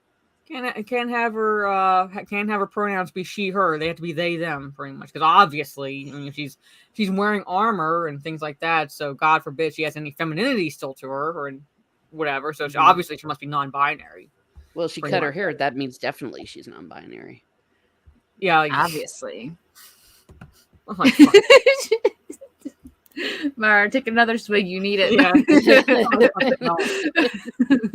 I mean, like I said, I mean, if I hear that lightning strikes the globe, I'm just saying these people are really asking for it. They're really I was gonna say something like really bad that would have gotten my channel probably nuked, so I just stopped myself. I was like, I can't. I'm not just take a swig. When that happens, you just gotta chug for chug. Yeah. But Soul Assassin said, actually, sadly, that's true. That's why we don't have any relics of her. Yeah, you just have to go see where she was burned. Yeah. So, yeah, but again, you know, like an actual, like a genuine historically strong woman. Let armies. But history is sexist, apparently. So clearly. Now CJ says for $5 after watching Prey, I had to rewatch Predator as a palate cleanser. Highly recommended. I actually watched Predator before watching Prey. Like, you know, just shameless plug. I and a couple others guests went through Predator and Predator 2 on a live stream. If I do that again, it's going to be a Saturday stream because I went for over 4 hours talking about 2 movies. And I'm contemplating doing it for Alien and Aliens and Terminator and T2. Ooh.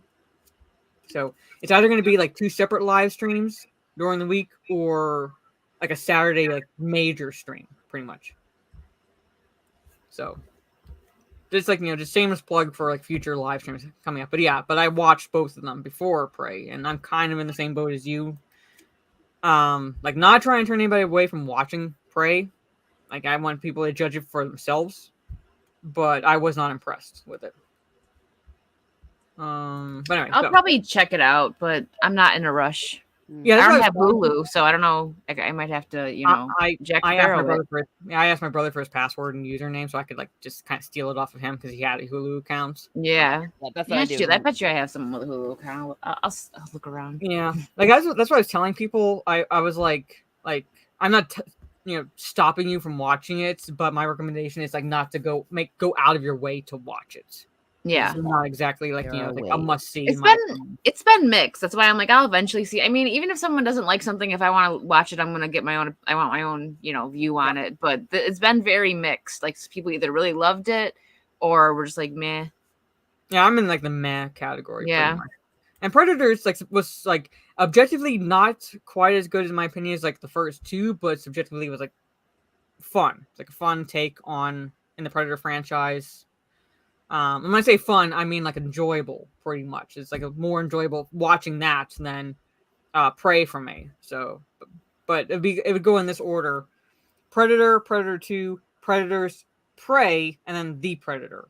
So, because like the Predator has like such low bars, pretty much on the ground, and so it's like a middling 5.5 from me for Prey. It's like makes it better. So, but anyway, but now this Melanie McFarland for Salon.com says, with Prey, Amber Midthunder gives us a woman warrior worthy of sequels. White women warriors aren't going away, but the heroine of Prey proves the appeal in casting a wide net.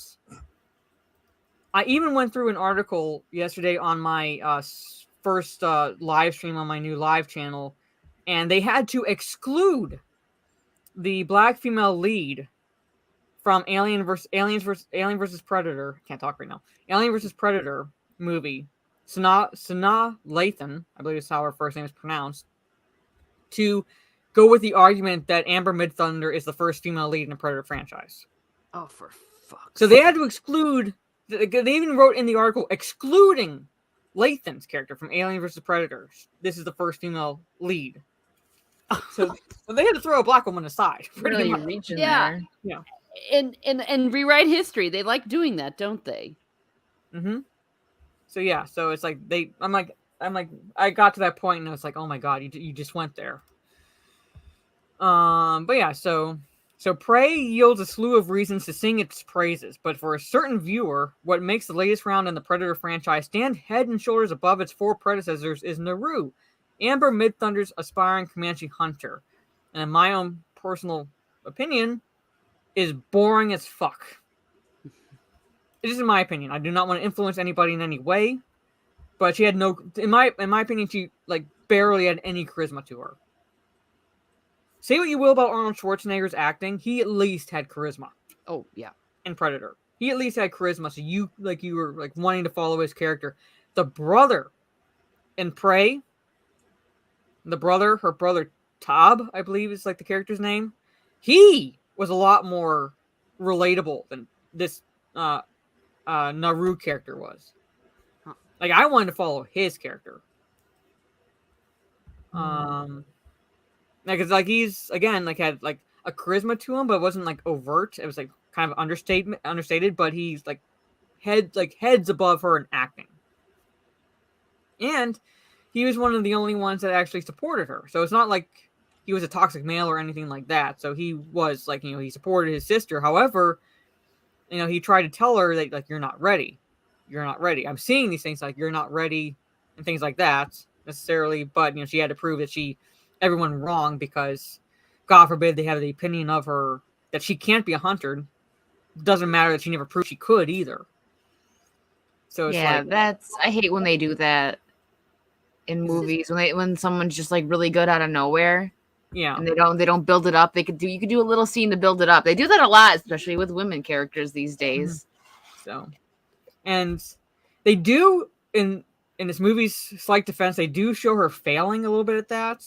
Okay. But it's like the line when like her mother asking her, why do you want to be a hunter? Not a warrior, but a hunter. That's what she asked or something like that. And the response is not because I believe I can. Like she personally believing. Her response is because you all think I can't. Oh, that's bullshit. So I'm like stupid. Yeah, so I had to. So basically, because you all think I can't, which you're wrong, I'm going to prove you're wrong, sort of situation. And like up to that point, she hasn't proved anybody at all the opposite. So I'm like, why do you think they think you can't? Because you haven't proven otherwise.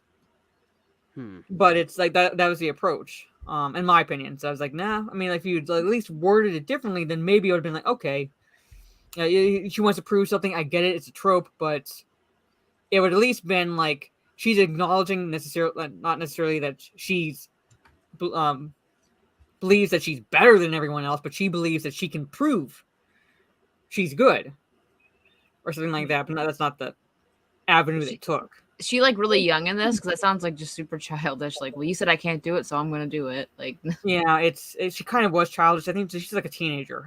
They don't really give her age, but she's like a teenager. Okay. And brother's older than her, but they don't really clarify how much older he is. And her dad is dead. We don't know what he died from or how he died. And he's the one who left her the tomahawk. So like, yeah, he left her the tomahawk, and like, you don't really clarify why. So I guess you would go with the premise that he had faith in her, but at the same time, it's like we were kind of told, not shown. Sort of situation, in my opinion. But anyway, like I said, not to dissuade you from watching it. Just like there's really not much to her character, but the brother, yeah, I wanted to follow him, but I'm supposed to support her because we're both women. So yeah, because tradition designates women as caregivers in charge of domestic tasks, but Naru doesn't subscribe to that role. She's more at home tracking game with her loyal dog Sari at her side. So that's how she crosses paths with an enormous bipedal alien that sees Earth as its own game preserve and humans as the ultimate prize. Naru's peers don't believe her when she tries to warn them that a new danger is nearby. They think the tracks she's found belong to a bear. Instead of leaving that problem to them, however, she heads out to confront it solo. Sounds smart. Yeah. Wow. Very smart, apparently. Yeah. So I can't go into too much, otherwise I'm just spoiling this shit out of this movie. So a couple of years ago, I spelled out my frustration at pop culture's persistent rehashing of the white warrior woman archetype. lamenting the dearth of such leading roles for women of color. Hold on. Don't put the bottle down, or not the bottle. The can. Just keep going. Yeah, I gotta keep going. So I'm like, where's this woman been for like 20 or 30 years? Prey delivers a potent response through Mid-Thunder's Naru, a warrior who is not a divine weapon or designated to fulfill some distant purpose, but simply someone who wants to live her life as she sees fit. Naru knows things like how to gather and use medicinal plants, and notices things men don't, like the way the otherworldly butcher hunting the rest of her party uses his tools and how they work. That's another problem I have, is that she somehow figures out how she doesn't use the weapons, but she somehow figures out how they work. So, and the men don't, so that's okay. Yeah, the men don't. Force. And the other thing I'm going to warn you about if you watch this movie, no spoilers aren't necessarily or anything, but most of the men she encounters are these French fur trappers, and there are no subtitles. So unless you know French, seriously, they don't put subtitles. They don't put subtitles for them. So it's like I'm just following them, going, okay, I'm assuming they're talking shit about her, but I have no idea what they're talking about. I was gonna say, what the hell? That's a bit lazy. I got we and no. That's about it. I was gonna say, I have a toddler. I have a restaurant's knowledge of French. If they're ordering food at a restaurant, I would have been able to understand. Yeah, pretty much. If they're ordering food, I can understand. So they're going the route of West Side Story, but I guess they there are no subtitles. So yeah, they didn't. Terry points out Michelle Rodriguez, Michelle Yeoh. Yeah. But like there was a dearth of women of color roles, leaving like warrior archetypes. Prey delivers a potent response through Mid-Thunder. Okay, never mind. Naru fucking hell. Okay, this is her brother. Right, Tob. Okay, remember his name correctly. No one except her brother Tob is interested in helping Naru to complete the rite of passage known as Kutamea. Kutamea. Or Kutamea. Fuck it, this word here. This. What they said. Requiring warriors to successfully track and confront prey that's also hunting them. She trains hard, innovates improvements to her weapons to make up for what she may lack in brute strength, and learns how to move through her environment with caution and courage. The improvements to her weapons were like the one scene which you see in the trailers is like where one instance where it touches on her being a Mary Sue. Because again, try not to go into too many spoilers, but do you remember from the trailer where she's throwing this tomahawk and she has what looks like a rope tied to it, and she just pulls it out effortlessly from the trunk of the tree and things like that? Like literally, it just about plays out like that. It's not a rope necessarily. She like strips tree bark and uses it as rope to tie to the tomahawk, and she throws it against the tree. And one-handed pulls it out effortlessly. And anybody who's tried to dislodge an axe from a tree trunk, it's not easy. No. But she pulls it out with one hand and catches it like Thor each fucking time. One-handed. Yeah, see, that kind of stuff annoys me because it's nice to watch. That's another thing that I don't want to show the women failing. You know, like show the build-up. That's exciting. So, like, show her mess up and get to the point where she's at. I hate that.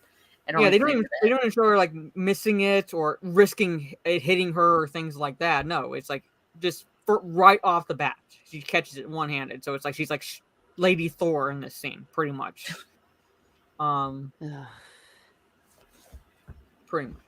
at least Lady Thor is allegedly isn't supernatural. I mean, it seems like this. I mean, when you have the power of Odin, like that's. I mean, I'm not exactly believing Jane Foster having the power of Odin, or at least the reason it's given in the new Thor movie.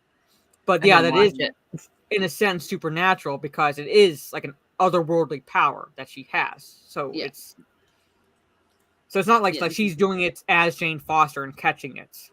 Exactly, yeah. And they at least attempt to explain it. Yeah.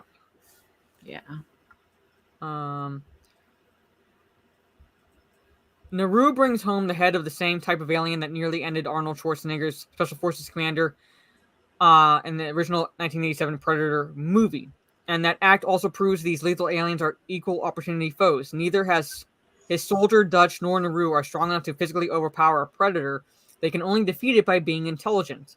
That's why women have survived predator encounters before, as shown in 2004's Alien vs. Predator, an offshoot of the franchise where Sanaa Lathan's Arctic guide outlasted her alien fighting partner, and in 2010's Predators, where Alice Braga's Isabel lives through the hunt to survive another. However, no shade to those ladies, Naru's triumph is hers alone, earned by employing ingenuity and bravery that isn't explained by any mythical boon or prophecy. So basically, she's taking away two women of colors, essentially, achievements by saying, nah, fam. No shade to you, but Naru's like best. No shade, but here's some shade. Yeah, but here's some shade. Pretty much. Oh god. I wonder how some of these, women from the past feel when they see all this, like, oh, there's no diversity. It's like, okay, I'm just chopped liver. Like, I don't. If I would want to come out and say something. Like, if I was one of those ladies, I don't know. I mean, I get it. You be quiet because you'll get blacklisted in Hollywood, but I mean, I wouldn't care. I'd be like, I'm going to say something. That's just me. Yeah. The Predator killed Dutch's entire elite team and almost took out Dutch. Yeah, but a little 16-year-old just can, But the Tomahawk can outsmart a Predator. Literally with sticks and stones can outsmart a Predator.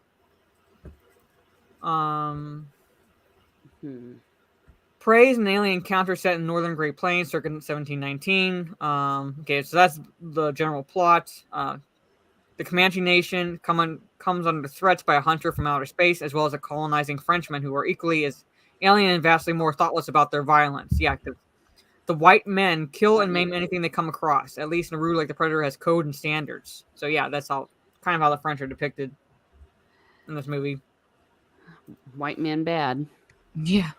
So. I mean, well, actually, though, there is a little bit of historical precedent, but come on. I mean, it wasn't exactly like overtly woke in its like portrayal in that sense, but yeah, they kind of are, with the exception of, and they're retconning this character's story from the comics, but that's Raphael Adolini. He's like the only one in there that at least he's there as a linguist. That is at least remotely nice to Naru.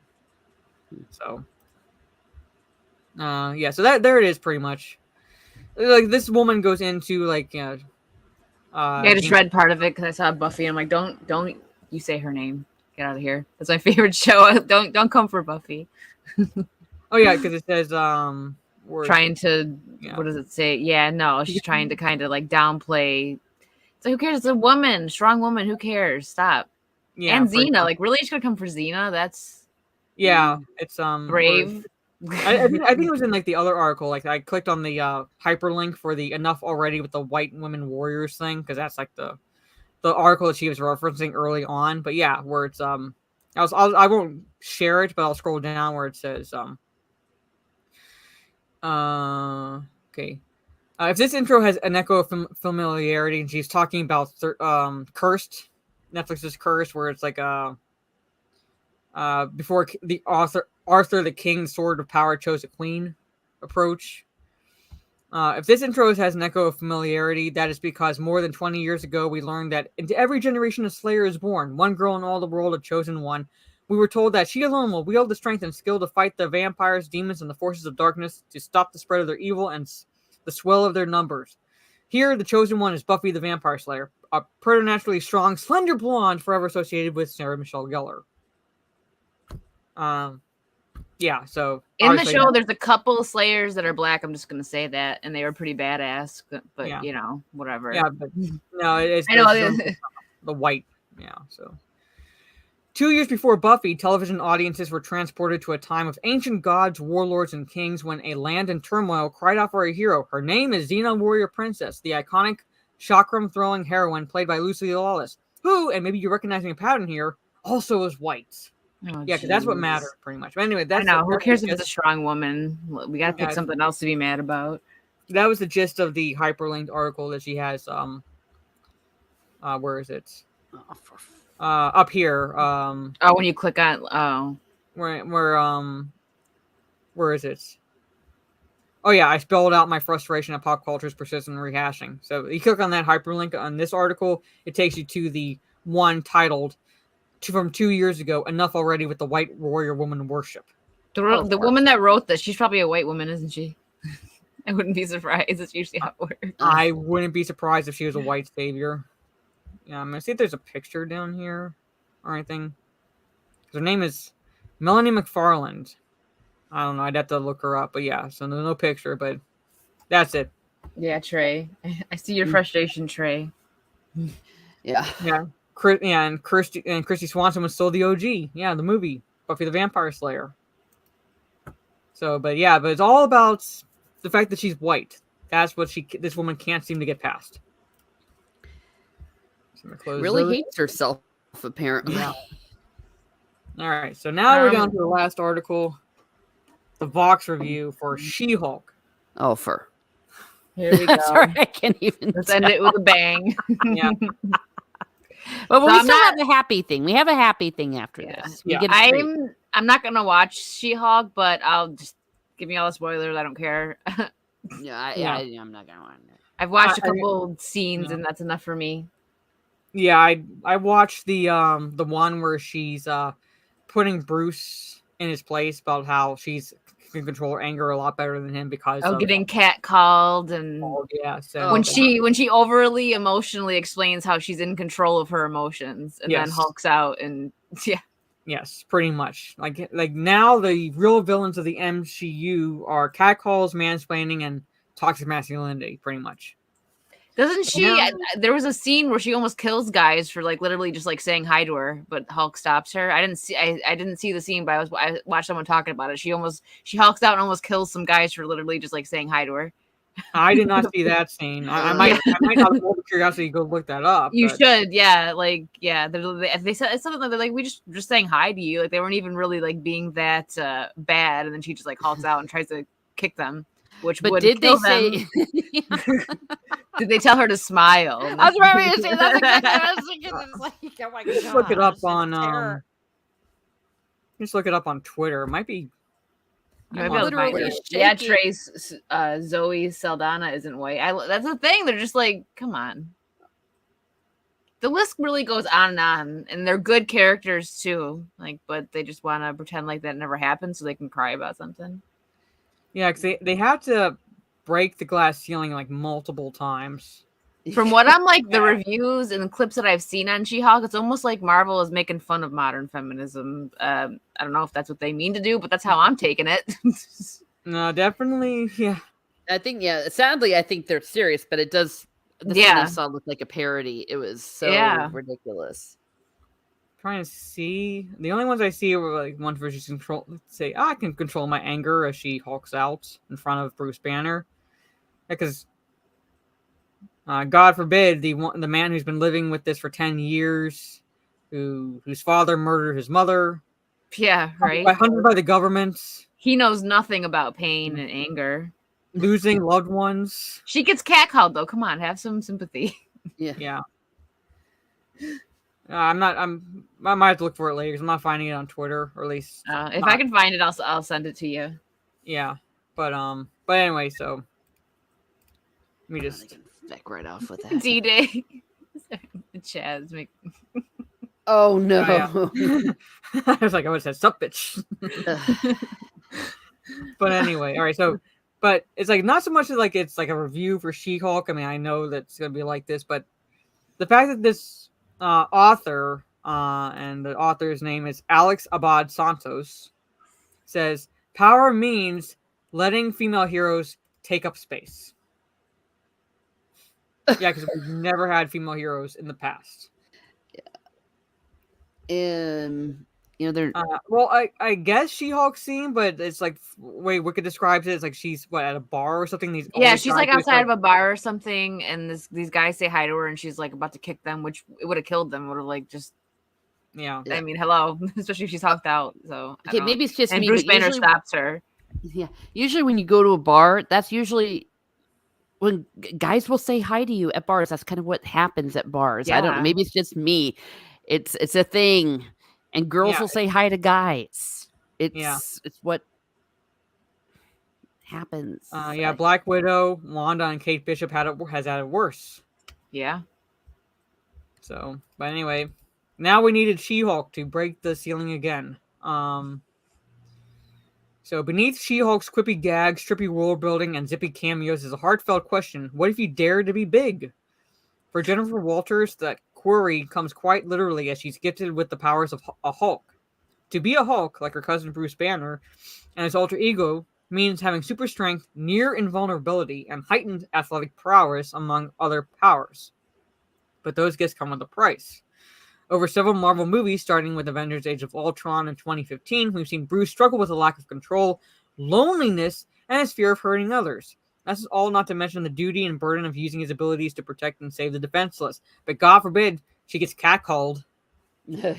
Yeah. I mean, all that pales in comparison to wolf whistles, pretty much. Jennifer also struggles with the existential questions around what it means to be big, but they affect her differently than they do her cousin for one obvious reason. Fictional MCU Earth is unfortunately a lot like the real world. Women are asked to shrink themselves to accommodate those around them. Jen has had a life of being told to stay out of the way to be anyone but herself. Oh yeah, that happens daily. I mean, sorry, yeah, I had an outburst. That is ridiculous. Go ahead, Teresa. Go ahead, Teresa. Like, you're told to shrink, right? We're told to shrink and like not. Happens all the time. It's yes. like you're up there, you need to start shrinking. I mean, I am the epitome of wallflower on Twitter. Yeah. So, it's like, absolutely. How dare you when you conduct that orchestra, you're not shrinking. You know, it's like, how dare you be assertive? Yeah. Don't like, you know how dare you be assertive? Shrink?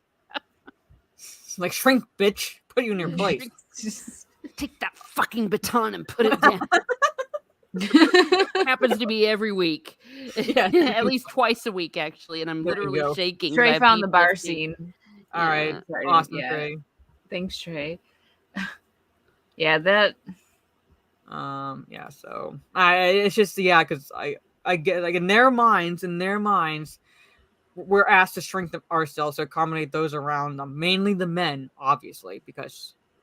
All right, with those within those boundaries, because yes, we are held within boundaries by the patriarchy.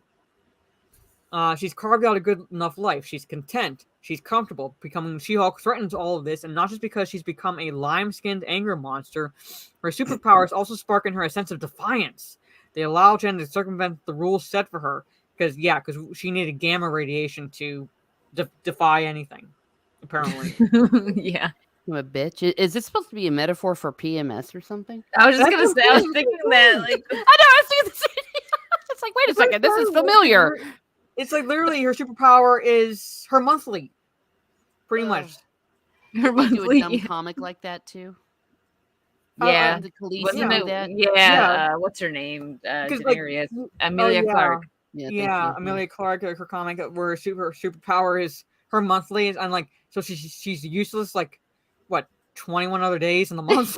Yeah. Great comic. So I'll save you. Just wait 2 weeks. Oh my God. Let me look at my calendar. I'm on the pill. Don't worry. You got another 5 days. I'll save you. It's like, wait, I think I might be ovulating. That might be half my power. Oh my God. I'm like, they don't think this stuff through, do they? No, they just shovel it out. Well, let's be honest. In the real world, if there's ever someone that's trying to put women down and all that, it's other women. Women are horrible to each other. It's not men that come and do that kind of stuff. It's women. That's very true. Yeah. Go ahead. Oh, we're good. I was just gonna say, ever been a sorority? I mean, seen what they do? Well, I've gotten worse from being a nerd. I've gotten it worse from other women than men. Like, when men, they find out you're a nerd, they're like, "Fuck yeah, come in! Like, I'm gonna teach you all about this." And women are like, "Ew, you like this shit?" Like, it's like it got worse. Exactly, yeah. and usually you get a phone number too. Yeah, like, oh my God, there's a woman who's a nerd. There's a woman who likes this. Oh my God. Yeah. Yeah. No, I feel that too. It is like that. The women do a lot more of the attacking. It's like, I don't know what it is. I think some women are like kind of raised like to just look at other women as competition. Yeah. And it shouldn't be like that. It is that way. Yeah. B syndrome. Yeah, that's true. it kind of is a little bit of queen bee syndrome, but then at like the same time, it's like, it's I don't want to say it's like looked at like like being into some of this stuff as like kind of like for like the male demographic necessarily for solely the male demographic, but that's how women look at it. It's like male likes and dislikes or something like that. Yeah, no, I get it, like especially growing up, like playing video games a lot. Like I always played with my boy cousins, and like their friend. It wasn't. I know a lot of girls play video games, but it was more of a guy thing, at least like around my circle and stuff. Like my girlfriends didn't play video games with me. Yeah. And it's like not exactly excusing it, but like especially when you're a teenager and you're growing up, it's like that's a guy thing. This is a girl. Yeah, exactly. Yeah. And if you like were a girl and you were into guy things, and you're kind of weird to like the other girls. Yeah. So not all of them, but at the same time, it's like no, not all of them, but there's definitely a huge chunk that look at that as more of a male thing. Hold on. I love this comment. A woman started an all-female company and complained about how bad it was. I believe it. I can imagine like all those biological clocks sinking. I'm just saying. It's not exactly a superpower then, is it? I hate working for women. I'll just say it right then and there. I mean, there are good like female like employers. Because like I did have a one that was like kind of like the one that was like between me and like the upper manager and like one company I worked for years ago. Like she was good, but for the most part, it's like how like one of you pointed out that it's like you look at them as like competition. Mm-hmm. So it's like like that's like how it is kind of like in the workforce. It's like you're not a coworker, you're the competition, and that's and if a man has a problem with you, he'll just say like, "What's up?" or something like, "What are you doing that for? What's your problem?" The women will sit and plot for 5 years. Yes. It's. I remember in college, one of my friends was saying, bless her heart, she wasn't like like full on feminist or anything, but she made the comments because we were young about how like if like women ran things that there would be like less this, and I'm like, yeah, no, let our cycle sync up, and like there'll be like World War III. Mm-hmm. Yeah. And like she also like looked at me thinking, I bet you want all girls, right? I'm like, fuck no. Fuck no. I have horror stories from when my mom was growing up, because my mom was one of 3 sisters, like all girls in the family, so one of 3 sisters. So there's plenty of horror stories for all girls. No, I don't want all girls. Yeah. But like I just told her, like, no, I don't. Give me a minute. Give me a mix. The boys you just toss in the backyard like a football. It's like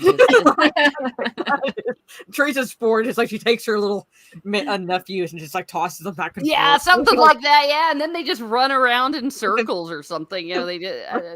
Teresa's gonna learn it today.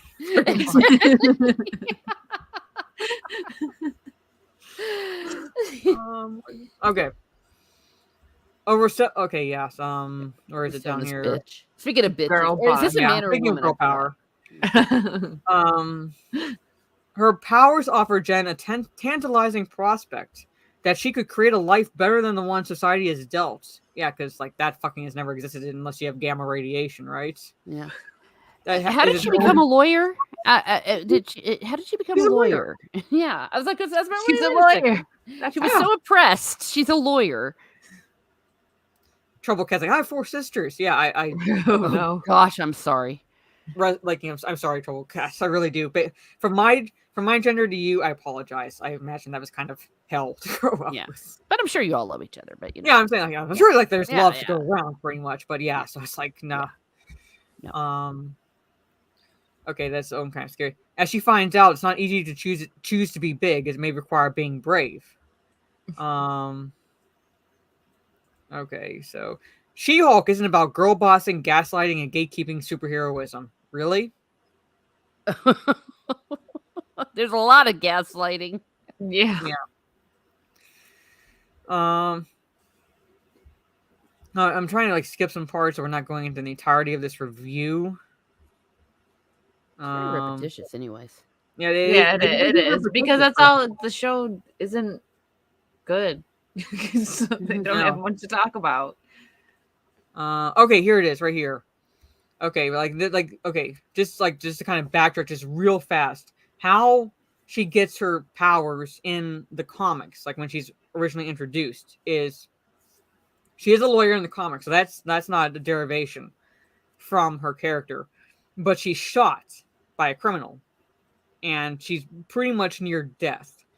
And her cousin Bruce would normally take her to the hospital because she's near death, he's forced into the decision of giving her a blood transfusion, even though he knows, like, the gamma radiation, he's going to infect her with that. But it's either do that and risk her having powers like him, or watch her die. So that's like the scenario in the comics. So they take that away from Bruce.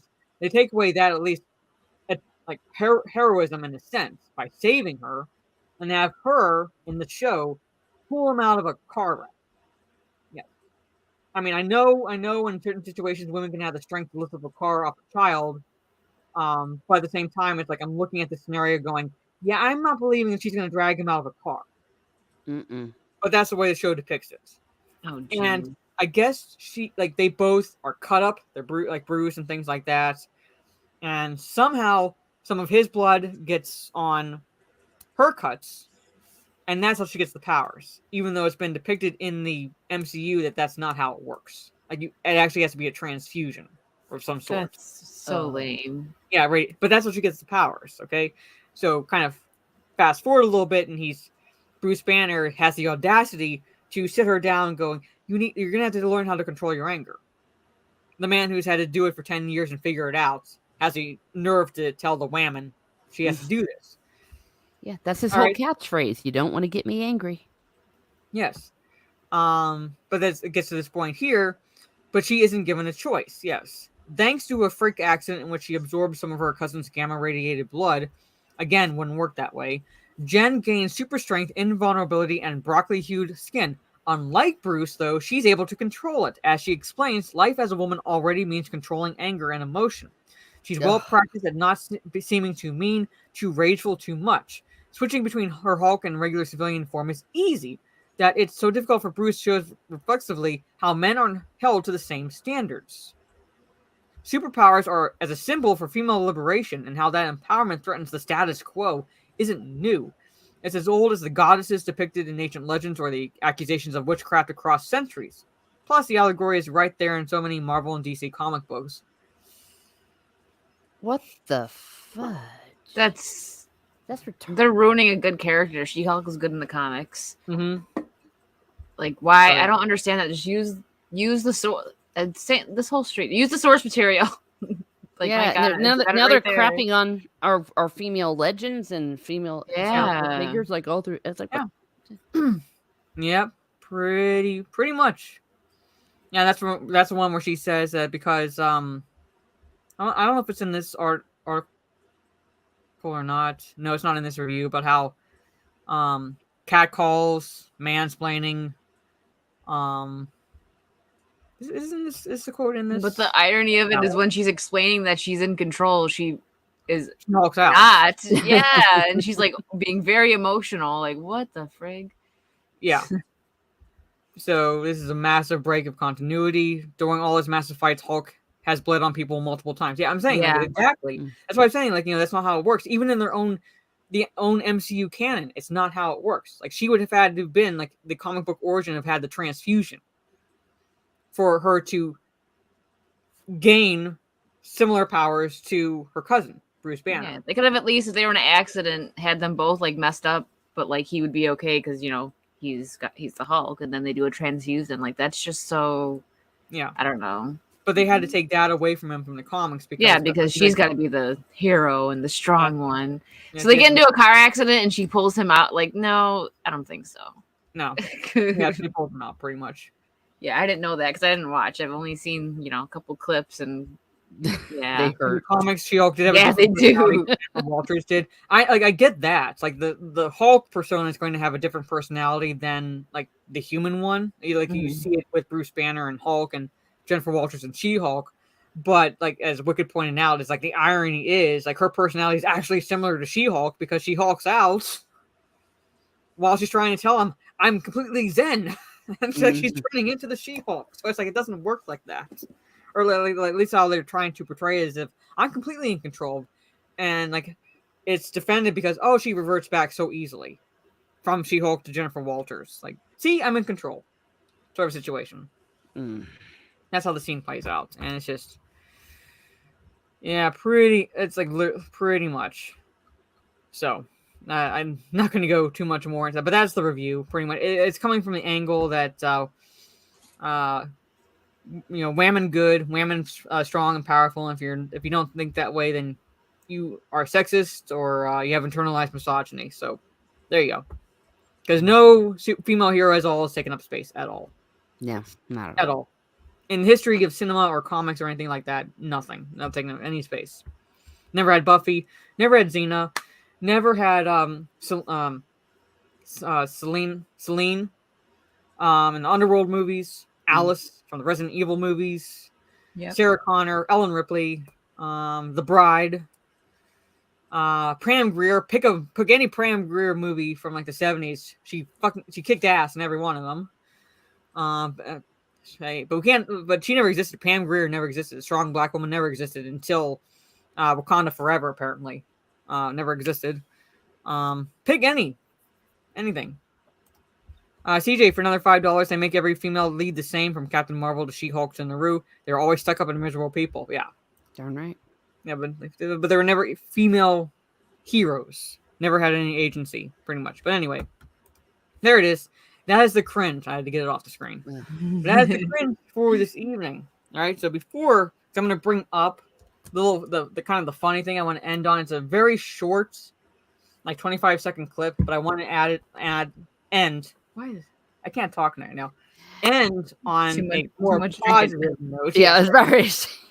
End on a more positive note, because I don't want to end just on the cringe, because my liver can't take it, and I don't want to hate me. So, but while I'm like sharing my screen, Wicked, let everybody know where they can find you, and thank you all to the chat and everything, where they can find you, what you have coming up, and all that fun stuff. Yeah, okay. So you can find me here on YouTube, Wicked Virtue, and Twitch, Wicked Virtue. I forgot to say that earlier. And then I'm also on Instagram and Twitter, Wicked_Virtue_. And you'll find me playing games, doing reaction videos. Sometimes I eat snacks, a little bit of everything. Just trying to make it my little corner is a fun place. So yeah, I think we need more of that. So if you like stuff like that, when you're trying the snacks, it made me want to like It reminded me of when my friends watched anime in college and they'd get all these Asian snacks. Oh, they were so good. If you want, I'll send you the link. Yeah. It wasn't that expensive either. And it's from Amazon Prime. Like it was actually, the stuff was really good. I actually went out and bought some of the stuff afterwards. Next, I'm going to try some Mexican snacks. Probably going to be hot. From what I can tell, it's like they don't believe in sugar. So I don't know. We'll see how that one goes. I'll be doing that live. Just like this other one. Yeah, but my friends were like probably bigger anime fans at the time than I was. But I liked anime, and they would like one night a week play like an anime movie, and they'd all have all these Japanese snacks, including like the Pocky snacks, like the sticks with the dipped in. And like I loved seaweed. Not chips, but like the dried seaweed. Yeah, they're like like see-through almost. Yeah. And things like that. And maybe now I'm like getting back into watching anime, like getting snacks like that. So whenever Demon Slayer premieres again or something else, like have those snacks ready. So. Yeah, I would. The box I got was really good. I thought it was going to be a little off too because they don't, use a lot of sugar, but the stuff I tried was actually really good. So. Mm-hmm. Yeah, Soul Assassin is like, Mexican snacks or something else. Yeah. And I'm a little scared for that one, but I'm going to do it anyways. Yeah, Pocky. Yeah, I'm saying like, and they have those in like the local Walmart. So I can like literally go into the Walmart, at least for that, and maybe a couple other things and like buy as like snacks. So I miss those. CD Direwolf loves Mexican snacks. I'm just saying that from what I'm hearing, now it could be just like certain snacks, but it's like not really a lot of sugar. So like I don't know what they use something else to flavor it in a sense. I don't know if I'm explaining it correctly, but yeah. So let me know how that is, because what I've seen from like what's my nerdy home snacks on, it's like people are like they just like are like, why do you like this? Mm-hmm. Oh, I've reached a point where I've started to get into these as well, and it's like a mix of lime and sweet and sugar, and it's like everyone's pregnant all the time. It's good. It's Mexican corn. Okay. Mexican corn. Yeah, cucumber cup. That'll be coming soon. I'll be ordering that box soon. Okay. Apparently, this Mexican soda has real sugar, so. Oh yeah, All right. your teeth will rot out. Yeah. I was gonna say. But thank you, Wicked, for joining, and this is her thanks for having me. Twitter link. So yeah. And Teresa, let everybody know what you have going on and anything coming up and all that fun stuff. Okay, well, over here on YouTube, I'm continuing doing some letters of J.R.R. Tolkien, especially ones that have to do with the story he actually wrote about what happened during the Silmarillion. Also, on Saturdays, we have the Sword of Shannara. We're going through that 3 chapters at a time.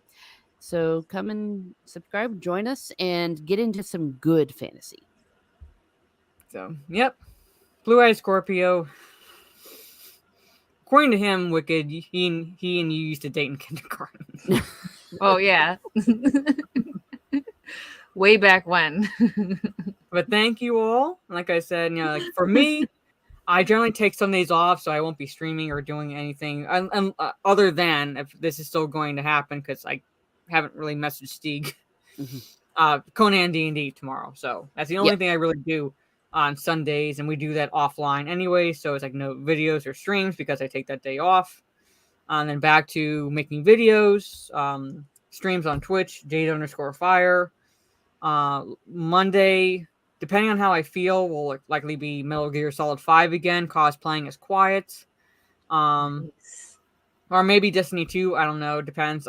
Last week I had to shoot a lot of space dogs because I was upset at my bank, so I take it out in game pretty much. And that's my new live channel. Yes, I'm gonna be making live content over there, re-uploading some stuff over the next week or so. So come check that out. Gonna do solo streams, Cringe Factory streams over there as well, on top 10 discussions moving forward. The only one still on here, obviously, is will be Talk Nerdy to Us. So that will still remain on this channel, but other live streams will be on my new live channel. And then so basically Twitch and YouTube this coming week, with the exception, maybe depending on when he starts, but we'll see. But Lethal Lightning is doing a 24-hour stream. I'm not sure if it's his 26 or our 26, but he got roped into doing another 24-hour stream, so may he rest in peace afterwards. Pretty much. I don't know how anybody could do that. I could pull out like a 12-hour stream. That's about it. And then I'd be like, no more. I can't do it. But he's doing another 24-hour one, so we'll see when he starts it, because if it's in the evening or Friday, I might not stream, because I might be having to mod for his stream over there. That's the only thing I'm not too necessarily sure of. Yeah, so this is his main channel now, and this is his Twitter. Yes, because humble as he is, went with Daddy Lethal 117. So that's his new Twitter. But anyway, so I wanted, like I said, end it on a positive note, and of all sites, CBR.com, and a fan edit of a Stranger Things, the current season of Stranger Things, a little fan edit, brings Beetlejuice to the Upside Down. So combine Stranger Things and Beetlejuice. So like I said, I just want to add something fun at the end. You just make that big. All right. So on that note, ladies and gentlemen, hope you enjoy this little video. Hope you have a good rest of your day or evening, depending on where you are in the world. And we will see you all next time. Bye. Bye. It's right here. I got it. Now!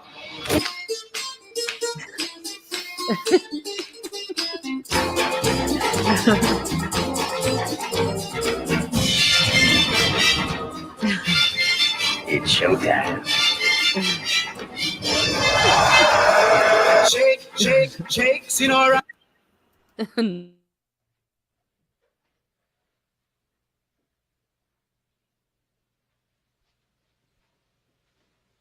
You're still here? It's over. Go home.